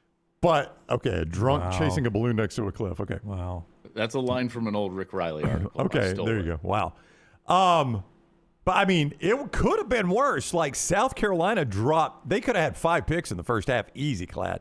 Easy 5 picks in the first half. So, I think you've seen that Marcel Reed is there, as good as he was in the second half. I think ultimately, as an A&M fan, that's got to scare the heck out of you that you saw that Marcel Reed in living color for 30 minutes. That Marcel Reed gets you beat against any good team. That's exactly right. And the thing that wins in the playoffs is consistency and defense. We know this time and time again every year. Guys, look at the last 4 national champions. Georgia was the number 1 defense, then the number 4 defense. Michigan was the number 1 defense. Ohio State was the number 1 defense. You got to play great defense that allows you to play with consistency, and you can't turn the football over. So these quarterbacks that have a propensity to turn the football over, they will get beat at some point. So I understand A&M is undefeated, and they've done some incredible things and deserve, their rankings and accolades. But it's not a team that I trust to kind of go all the way. They're going to line up against somebody, and they have not been tested. Now, you can say Ohio State hasn't been tested either, and I think that that's a fair argument, even though they did play Texas. Now, we'll see A&M against Texas in Austin the last week of the season. But that being said, after that game, I think that you can credit the resiliency of coming back and the calm nature of coming back and putting to bed what happened in the first half and succeeding in the second. You can certainly give that its due. There's no doubt. And Reed at his best is very good and can probably beat anybody in the country. The problem is it's like the duck hook that I have, with my 3-wood. It's in the bag. Mm-hmm. And so, we now know what's in the bag for Texas A&M. That's there. And you can't unsee that once it's seen. And the problem with that duck hook is you hit it at the worst possible. You hit it when there's trouble all the way down the left That's side. Right. Yeah. When the pressure creeps That's right. up, when it's tight, that's when generally it's the hardest to be free. It's easy to be free when it's candidly, South Carolina 30-3. You got nothing to lose at that point. You're going to cut it loose. But South Carolina 0-0 in the first half, you're not really focused. You kind of tight. We're just trying to go out there, and that's when you see the duck hook. Don't love that. I keep a running on my 3 names I got to put on the National Coach of the Year ballot. Right now, my 3 names are Mike Elko. I don't know if I should take him off after that conversation. Joey McGuire at Texas Tech and Jake Dickert at Wake Forest. Those three guys. I mean, Dickert was picked 16th at Wake Forest, and they're 7-3 with Robbie Ashford as your quarterback. And then McGuire gets the reputation, I don't understand this, that Texas Tech bought this roster. And I always argue back at people, everyone has bought this roster. It's what everybody does now. So he's got to get some credit. Oregon didn't buy their roster. That's right. Ohio State didn't buy their roster. That's right. By the way, that's part of the coach's responsibility now. Yeah. So, shouldn't we be weighing in roster construction on the coach of the year? If you can build a roster, which he did, regardless of resources. I mean, Ohio State had resources last year. Everyone has resources. That's right. You think Georgia's not paying players? I know Kirby's like, everybody else just paying players. We play physical. Okay, Kirby, like you're not paying players. Like, stop it. That's when it's like Kirby can rub me the wrong. Some of these guys, they just want to play physical. We play physical here. Some guys just want to check. What are you talking about? As if like you're so unique. Anyways, I digress. So part of roster construction is the coach's responsibility. So you can give Joey a lot of credit for doing that. He also hired Sheil Wood, the defensive coordinator from Houston, and he came over to Texas Tech. The improvement that they've had on defense has been staggering. I like Joey McGuire in there. I think that Curt Cignetti losing his quarterback and coming back, it's like a rolling 2-year coach of the year. I think you can certainly look at Curt Cignetti. I think Clark Lee should get a little love for what he's been able to do at Vanderbilt and build at Vanderbilt. All of those. I think that I struggle with anything at ACC. It's such a bad league. It is. I don't even know. So, I just like you mentioned anything from the ACC, and I'm just like, ugh, gross. I know. Oh, you could see Clemson and Louisville coming Friday night, couldn't you? Clemson, they're out of it. They got nothing to play for, but they got this great roster. And, all of a sudden. I picked Clemson to win the national championship. I know. So from my standpoint, watching Dabo jump into the arms of his assistant as they go 5-5, it just like makes my blood boil. I'm like, oh, what are we doing? All right. Were you done? I thought I'm you had done, one more. yes. Okay, I thought you had one more. The Fox Big Noon Kickoff is Rutgers at Ohio State. You'll see a lot of Ohio State the next. Do y'all have the Big Ten Championship? I forget who's got it now. Or is that NBC? We do. We do Okay. this week. So we've got 3 left. Obviously, the game next week, Michigan and Ohio State. And then the Big Ten title game, which could be. I mean, it should be Indiana, Ohio State undefeated is what it should be. And Yeah. it'll be incredible. And after last week, I think that it's pretty safe to say with Reed's struggles and unfortunately Simpson losing that game, that's going to be your Heisman Trophy. It's like Mendoza, Julian saying for the Big Ten title, the #1 seed, and the Heisman Trophy, which is pretty incredible. That'll be fun. It's got all those things. I mean, he's absolutely right about that. So 3 straight Ohio State games for Klatt as he's got Rutgers. Ohio. That's what I do. I know. You don't play the Big Ten championship game at noon though, right? Is it at noon as well? That's a primetime affair. So we wait. SEC's at 3:30, and then we go and at 8. Yeah, that's what I thought. I thought I remember Gus being able to stay up late for the Big Ten championship game. Yeah, doesn't have to be home by the time the sun sets. I'm almost certain Big 12 plays at noon. Yep. And the SEC plays at 3:30, and then ACC and Big Ten play in primetime. But it's like, who's going to watch the ACC game? I mean, really, y'all will destroy that one. Yeah. Oh gosh, that'll be great. And first 1-2 matchup since 2006, I think, right? Something like that in the regular we've never season? had it in a champ game because we had those. In fact, I've never even called the last year was the first year with no divisions. So all the Big Ten champ games I called were always like Michigan, Purdue. Yeah. You know what I mean? And you just the imbalance of that conference from a division standpoint. That sounded like a very disparaging to No. I mean, we know what you mean. It was somebody in Northwestern who the Big Ten West was awful. Was having a good season, but or Wisconsin. We had Wisconsin and Northwestern and Iowa Purdue and Iowa and great, like good for them. Heck, that's my career in a nutshell. Like we were winning the Big 12 North at 7-4. That's right.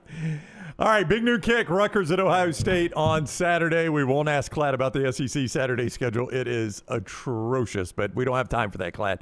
We don't have time. We don't have time. Sorry. I wish it was better. We all do. It's atrocious. That's the thing. It's coming. It is a rip on it. We all just wish it was better. Yeah, it's coming. It's coming. I hope. I believe. I hope so. I believe that part of it will be we're going to schedule nothing but conference games in November. That's what I believe. Let's hope, because that is an atrocious I would hope Saturday. So. I think that would be better. And once they go to 9, and it's linked up, at least from a numbers standpoint, with the Big Ten, I've been pushing really hard behind the scenes. We need an SEC Big Ten, challenge or agreement, whether it's every team or just the top 10 in each league. like we need to save a spot in the non-conference every year that's not scheduled 10 years out, and we need to make great matchups that we, the fans, want to see and are good for the sport. And those two conferences can do it, and they should do it, and that's what I'm pushing for. All right, so see that Saturday morning, 11 o'clock Central, noon Eastern on the Big Noon Kick from the Horseshoe. Thank you very much, Klatt. Have a great week. You got it. Have a great one, guys. Joel Klatt with us on the Alexander Shannara Trial Attorneys Hotline. And the show being brought to you by a couple of great folks. One of them is our friends at Champy's World Famous Fried Chicken, champy'schicken.com. They bring you this hour all the time. That's Sterling and the crew down there on Highway 119 in Alabaster. You get an opportunity to get by there and enjoy the unbelievable taste of the Mississippi Delta recipe tamales. They got a little heat to them. If you've never had those recipe tamales, they're fantastic. The chicken is brined overnight, cooked to order. It comes out piping hot, hand-cut chicken fingers. Just great food. Perfect with this spring weather we've got this week. And then when it gets cold again, it'll warm the tummy. Champy's Chicken, Highway 119 in Alabaster, and our friends at Alabama Power. That same crazy weather that Jim is referencing there might be why your power bill's higher than expected. Believe it or not, Alabama Power doesn't want that. They don't want you paying more than you have to, right? That's why they give you the free My Power Usage tool. It helps you track how much energy you are using and when. It is a great way to spot patterns and avoid surprises on that bill. Plus, Alabama Power offers some easy tips to help you save money on your bill. Visit alabamapower.com/mypowerusage to learn how to manage your usage and keep costs in check with Alabama Power. Lance is back, and we do trash next. Follow LT on Twitter @TheLanceTaylor. Honey, a while back, life knocked me flat on my behind. I was hit by an 18-wheeler, and Lord of mercy, it left me hurting. Now, I heard through the grapevine that Alexander Shannara had recovered big money for some people. You been hurt? Can't work? Don't sit there suffering. Call my people at Alexander Shannara Trial Attorneys. Ain't gonna cost you a dime, so pick up the phone and dial 659-777-7777 or go to Shannara.com, because when I called, Alexander Shannara answered. Call me, Alabama. No representation made that the legal services provided are better than legal services provided by other attorneys. What are you waiting for? It's non-stop gaming action at Birmingham Racecourse Casino. Come play more than 900 of the latest and greatest games around, featuring fun bonuses and big jackpots. You can wager and win on horse and greyhound races from all over the world. There are more ways to win at Birmingham Racecourse Casino. Birmingham Racecourse Casino, located off I-459, exit 31, Derby Parkway. Must be 21 or older. All right. It's a beautiful day for football here at the stadium, and we're just about ready for kickoff. Score 0-0. And suddenly, I'm in the mood for a Coke Zero Sugar. Real Coke taste, zero sugar. Now that's a winning combo. Yeah, crisp, refreshing. That hits the spot. When it comes to great taste, Coke Zero Sugar's always on the scoreboard. Coke Zero Sugar. Real Coke taste, zero sugar.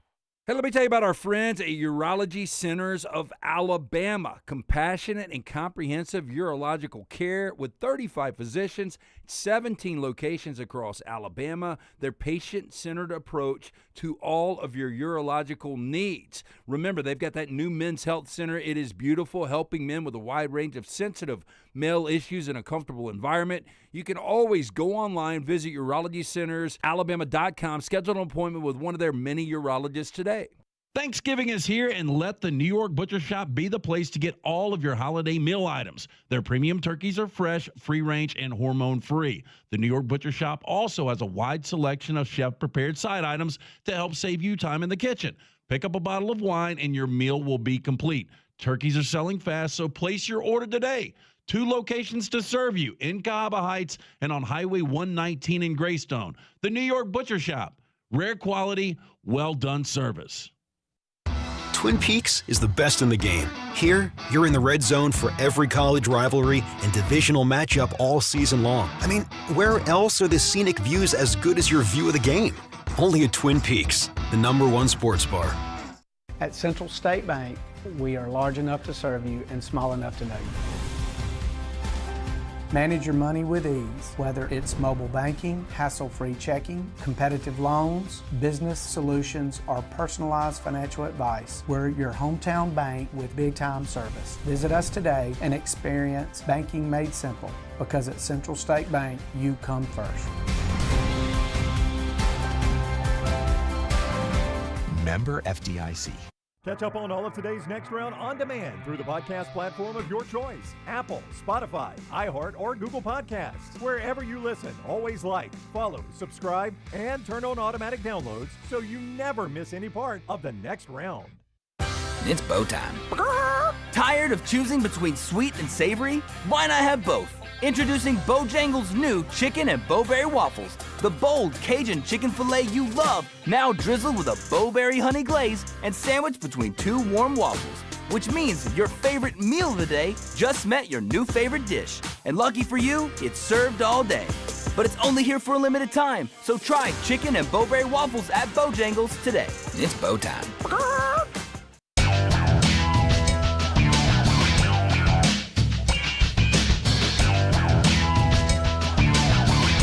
Hey, before we hit the spotlight open, I want to tell you about our friends at Urology Centers of Alabama, UCA. 16 wonderful locations here in the Birmingham area to help you stay on top of your health, guys, but also women too. All right there at urologycentersalabama.com, urologycentersalabama.com, 205-930-0920. Prostate health to kidney stones, vasectomies, you name it, they can help you. And they've been doing this for over 70 years. 70 years of the best urological care in the Birmingham area, and they do it with the top urologist. 205-930-0920 to make an appointment, or call urologycentersalabama.com online. The College Football Spotlight.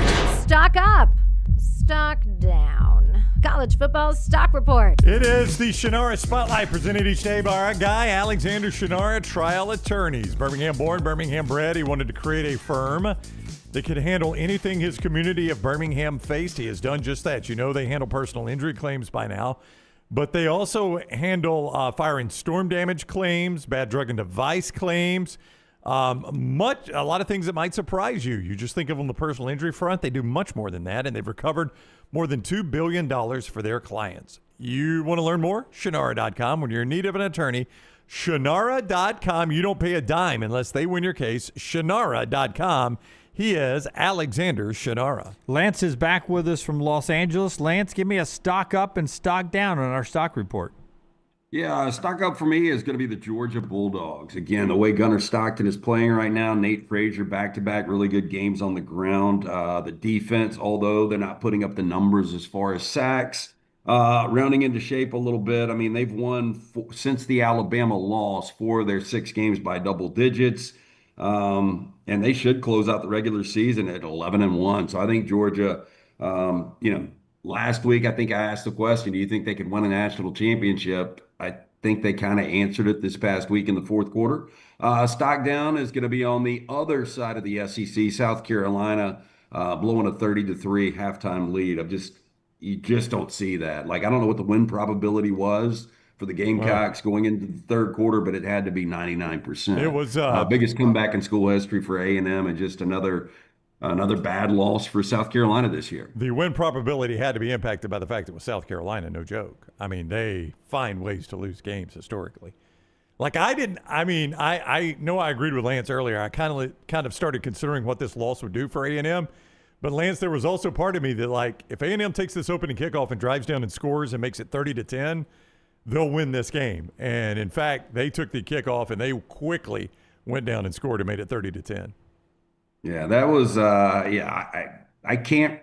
You guys help me out. Last time we've seen a comeback like that in the SEC or any kind of major game. Yeah, I don't remember one offhand. That is a heck of a comeback. 27 down at the half. Yeah, I mean, I instantly would go the comeback game in Tuscaloosa. It was 24-3 at the half. I think you're still down 21 instead of 27. Yeah, a lot more on the line for those two teams at that time, but that's the only one that pops to mind. I don't know if anybody's done 27. What's yours, Brown? My stock up, Blake Harrell. And I'm sure you're asking yourself, who in the world is Blake Harrell? That's why we do this segment. Who is Blake Harrell, guys? Blake Harrell is the head coach of the East Carolina Pirates. Oh, how about that? You know, he took over last year mid-season, started 4-0. They took interim off the job. He finished 5-1, 4-1 in conference play. East Carolina, they've had some moments over the years, but they've been bad of late. He's 12-4, 9-2 in conference. He's got them tied for the conference lead right now. And a conference that if he can find a way to win it, I assume they are in the college football playoffs, East Carolina. in front of James Madison. If they can find a way to win that conference, maybe not. I don't know. Maybe. But the fact that we're even discussing this at East Carolina, that guy's done a tremendous job. My stock down, Bryce Underwood. Last 3 games, 0 touchdowns, 3 interceptions for Bryce Underwood. They can't throw the ball right now, and they get Maryland this week, who's just announced that Mike Locksley will get another year as coach with – this is the new trend, by the way. Coach Locksley gets another year with an increased NIL, basically, is what that's the announcement now, is we're giving the coach another year and we're committing more money to football because that'll fix it. Right. But Coach Locksley gets another year, so they play Michigan, and the Michigan against Ohio State, which is a bad setup for them right now. I guess it would be uncomfortable to call this my stock up, the offense, or this connection in the passing game, the H-bomb. Probably not probably frowned upon. We're a long way away from there. In the U.S. Navy, but Horvath, Heidenreich, the H-bomb there, the Navy connection, what they did to USF, running the football too long, 60-yard-plus runs, Horvath back, threw the ball well. It's a different-looking Navy offense, and they beat a nasty USF team, scored 41 on them. That's my stock up. My stock down is the 12-team playoffs. Listen, I don't think a 2-loss Oregon should be left out. I don't think a 2-loss USC should be left out. I mean, if Michigan beats Ohio State, I don't think a 2-loss Michigan should be left out. I don't think if Vandy runs the table, I don't think a 2-loss Vandy should be left out. I definitely don't think a 2-loss Alabama should be left out. Let's go to 16 teams. I don't think 2-loss Oklahoma should be. I don't think 2-loss Notre Dame. I mean, we've said all year long, you get to 10-2, you're going to be in the playoffs. It doesn't look that way right now. Doesn't look like it. Looks like there'll be some 10-2s left out. Let's go to 16. I kind of agree. I mean, I do think we need to go to 16, Lance, and I know this almost always works itself out when we start to panic with 2 or 3 weeks to go, but this does feel like we're going to have some 10-2 sitting at home watching. Yeah, and just last week we were talking about there's a good chance you got a 3-loss Texas that's getting in. Yeah. The scenarios have changed so much. I thought we would actually have more attrition by this point, but 10-2, that's like the old school before 17 games in the NFL. If you went 10-6, you got in 99% of the time. Yeah, and before you tell us about fractional financing, it gets really down to the fractions of this. The conferences are so big that you can't play everybody in your conference to where you can sort of filter some of this out. A 12-team playoff would be fine if we had a bunch of, 10-team conferences. Well, like A&M. A&M's a good example. Maybe they're still undefeated with a legit SEC schedule, but it's hard to know what you've got at A&M because they have played the bottom of the SEC. Yeah, they've played nobody good. And it works that way in any league. So 10-2, because of the way the conferences stack up, and maybe that changes a little bit when we go to 9 conference games in the ACC and the SEC next year. I don't know. Tell us about fractional, LT. Yeah, if you've got a small to mid-sized business in Alabama, Georgia, East Tennessee, or the Carolinas, you're looking for a CFO service designed for businesses that need expertise, call our friend Rod Smallwood at Fractional Financial. Rod and his team provide expertise in cash management, budgets and projections, accounting, payroll, annual reports. Fractional Financial does it all. Not your typical contract CFO service. Fractional Financial works with clients face-to-face so they can make informed, data-driven decisions to get their businesses to the next level. Contact Rod and that great team today, 704-614-2083. That's 704-614-2083, or visit them online, fractionalfinancial.net. Now, if that's too much, 12 different appetizers to choose from. I'm a fried dickle pickle man. I'm a fried dill pickle man. LT's Trash is presented by Bud Light. Easy to drink, easy to enjoy. Our friends at Bud Light, we thank them for having us all over Tuscaloosa and Auburn. One more trip, Auburn, Moe's Barbecue, Black Friday, 11 to 2 start time for that show down on Toomer's Corner at Auburn. Moe's Barbecue is where we will be, 11 to 2 on the stage there in front. We had a blast at Innisfree, great crowd there, so we hope many of you will come out on Black Friday at Auburn to join us there. We start with another AI story. Lance, you think AI ends us all, right? This is it. I do.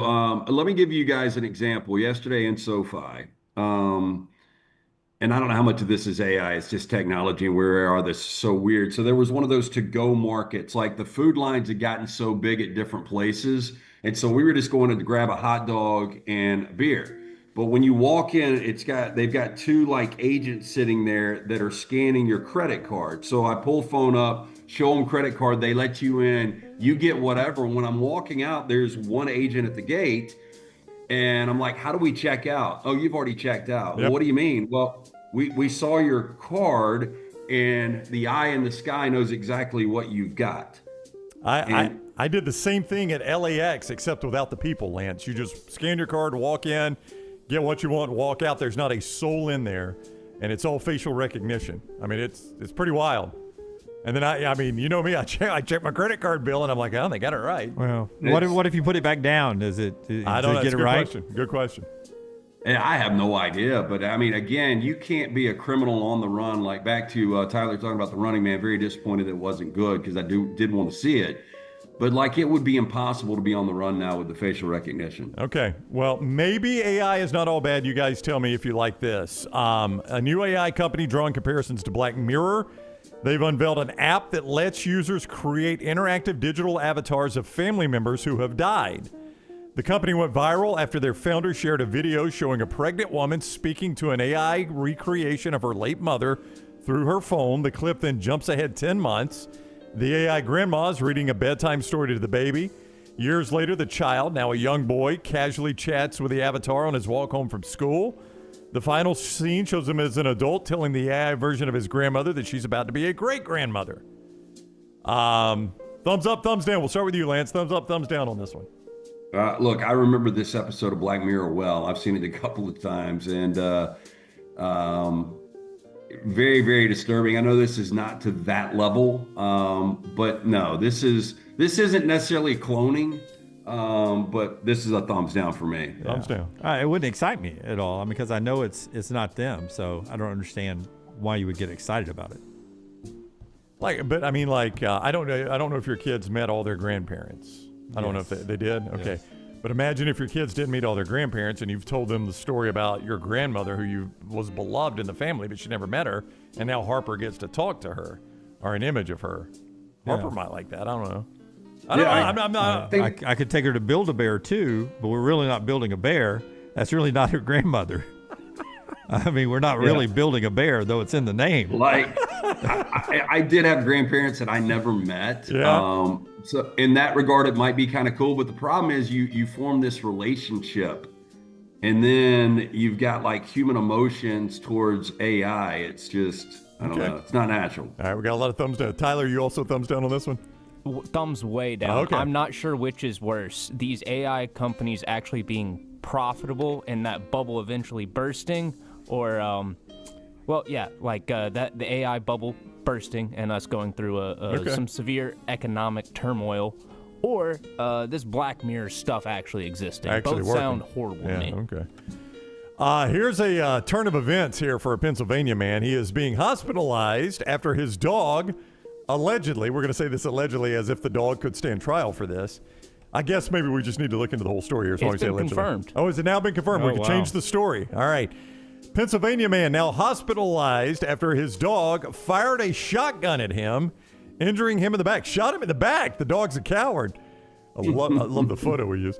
According to Shillington police, approximately 11:30 p.m. Tuesday, officials received reports of a shooting. 53-year-old man had suffered a gunshot wound to his back. While police were on their way to the scene, officials were informed that a dog had jumped on the bed, set off the gun. Once at the scene, the officials found the man on the floor conscious. The victim told him that before the incident, he was cleaning his firearm, which he identified as that shotgun, had placed it on the bed. Officials said then he proceeded to sit down on the bed, at which time one of the dogs jumped on the bed, causing the weapon to fire around into his lower back. This seems like a story we've heard 16 or 17 times. I don't know if it's the same story, it just gets regenerated.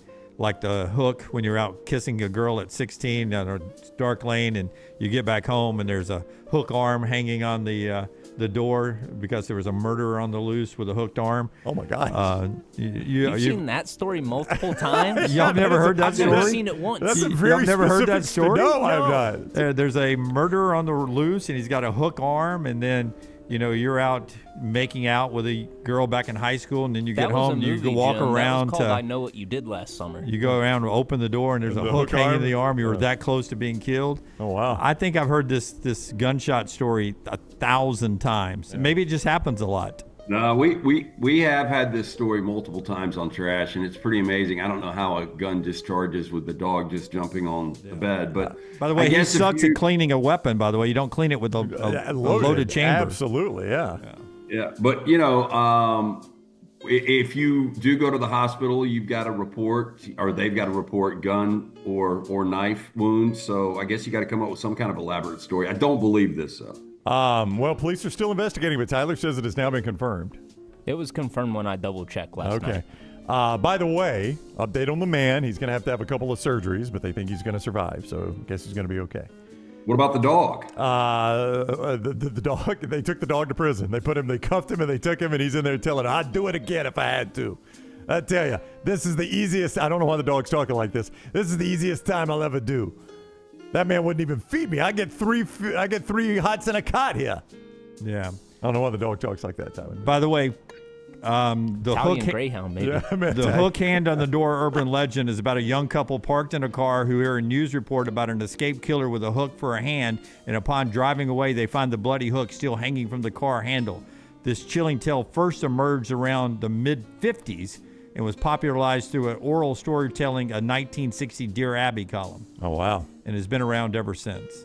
No, if it's Dear Abby, it's That's legitimate. right. It was so legitimate. What is the thought process that they pulled off at the right time and ripped his hook off? Yeah, the guy was trying to climb in the car, and they killed took off. them. Yeah. And they heard a radio news report. Yeah. It's been just the thing. It's been adapted in several different films and TV shows over the years, even to today. Wow.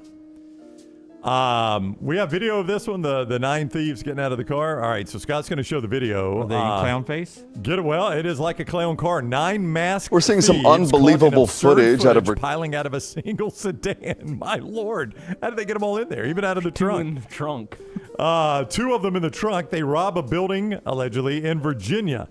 In surveillance footage fit for slapstick comedy, the cramped crooks are seen pulling into a parking lot in a Hyundai Sonata, not a big car, by the way. That was 5 in the back seat, 2 in the front, 2 in the trunk. Yeah, that's 579.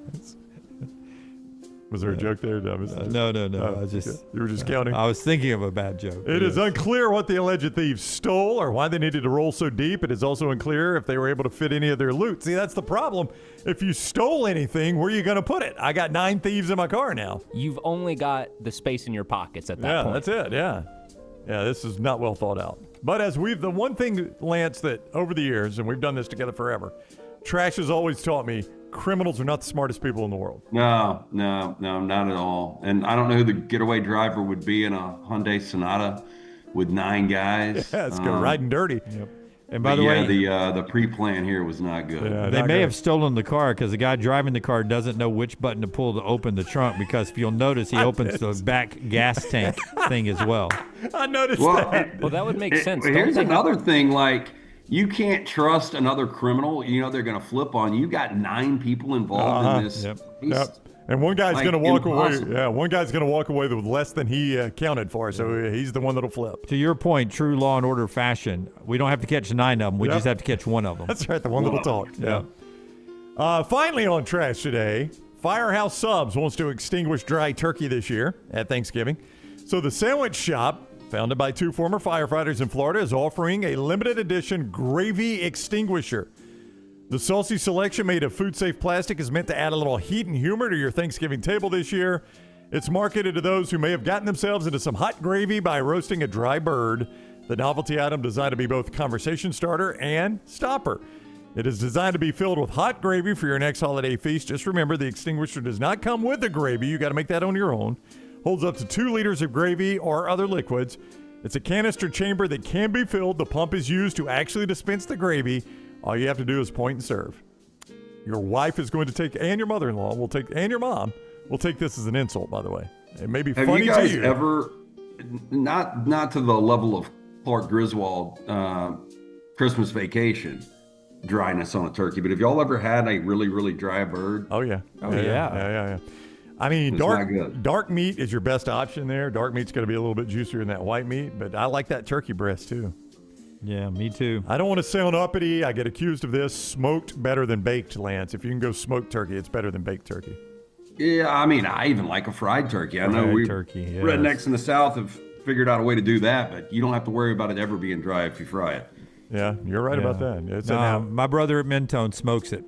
It's delicious. It is good. Now, smoking a turkey, if you do it yourself, it's complicated. Oh, he spends a couple of days doing it. It looks like. It's not the easiest thing in the world, but it to me turns out better than baked turkey. It is the best. How about just a New York Butcher Shop? Let Jim do it. I would say that's the easiest. That's what I was way. about to set you up for. Tell us about New York Butcher Shop. Tell us how Jim can do it. They are turnkey for your Thanksgiving holiday. The sides, the desserts, the birds, you can all order it right now. But very, very important that you do pre-order. 2 locations, Cahaba Heights, always Highway 119 right there in Greystone. I'll give you the numbers too. Yeah. So don't wait until the last minute. Call, get your dinner celebration planned out today. They are taking the reservations. Make sure you tell them the next round sent you. Cahaba Heights, the original 205-970-7300. Correct. Greystone 205-703-8825. Rare quality, well done service. It is the New York Butcher Shop. All right. So no unlock today. Obviously, LT is in Los Angeles. Travel day tomorrow, Lance. Is that correct? Yeah, I think I've got a flight out of here tonight, but I will not land in Nashville until 1 in the morning. Yeah. Doesn't matter. Just we'll see you Wednesday. So unlocked at all this week, or just skipping? Yeah. We're trying to plan it. I know I talked to Forrester and Tyler earlier. Brock wanted to do it on Wednesday, but we've got Bama and Bourbon, so we're going to do it Wednesday or Thursday. We'll figure it out. Okay, so we'll stay tuned on when the next unlock drops. You can go back and get Monday Morning Live at any point today as Luke talks about Kiffin maybe not coaching in the playoffs, Ty Simpson where he is right now with his game, and Georgia, the performance they laid down. Monday Morning Live if you want more football right now, if you missed the show live today. Until next time, God bless you and God bless America.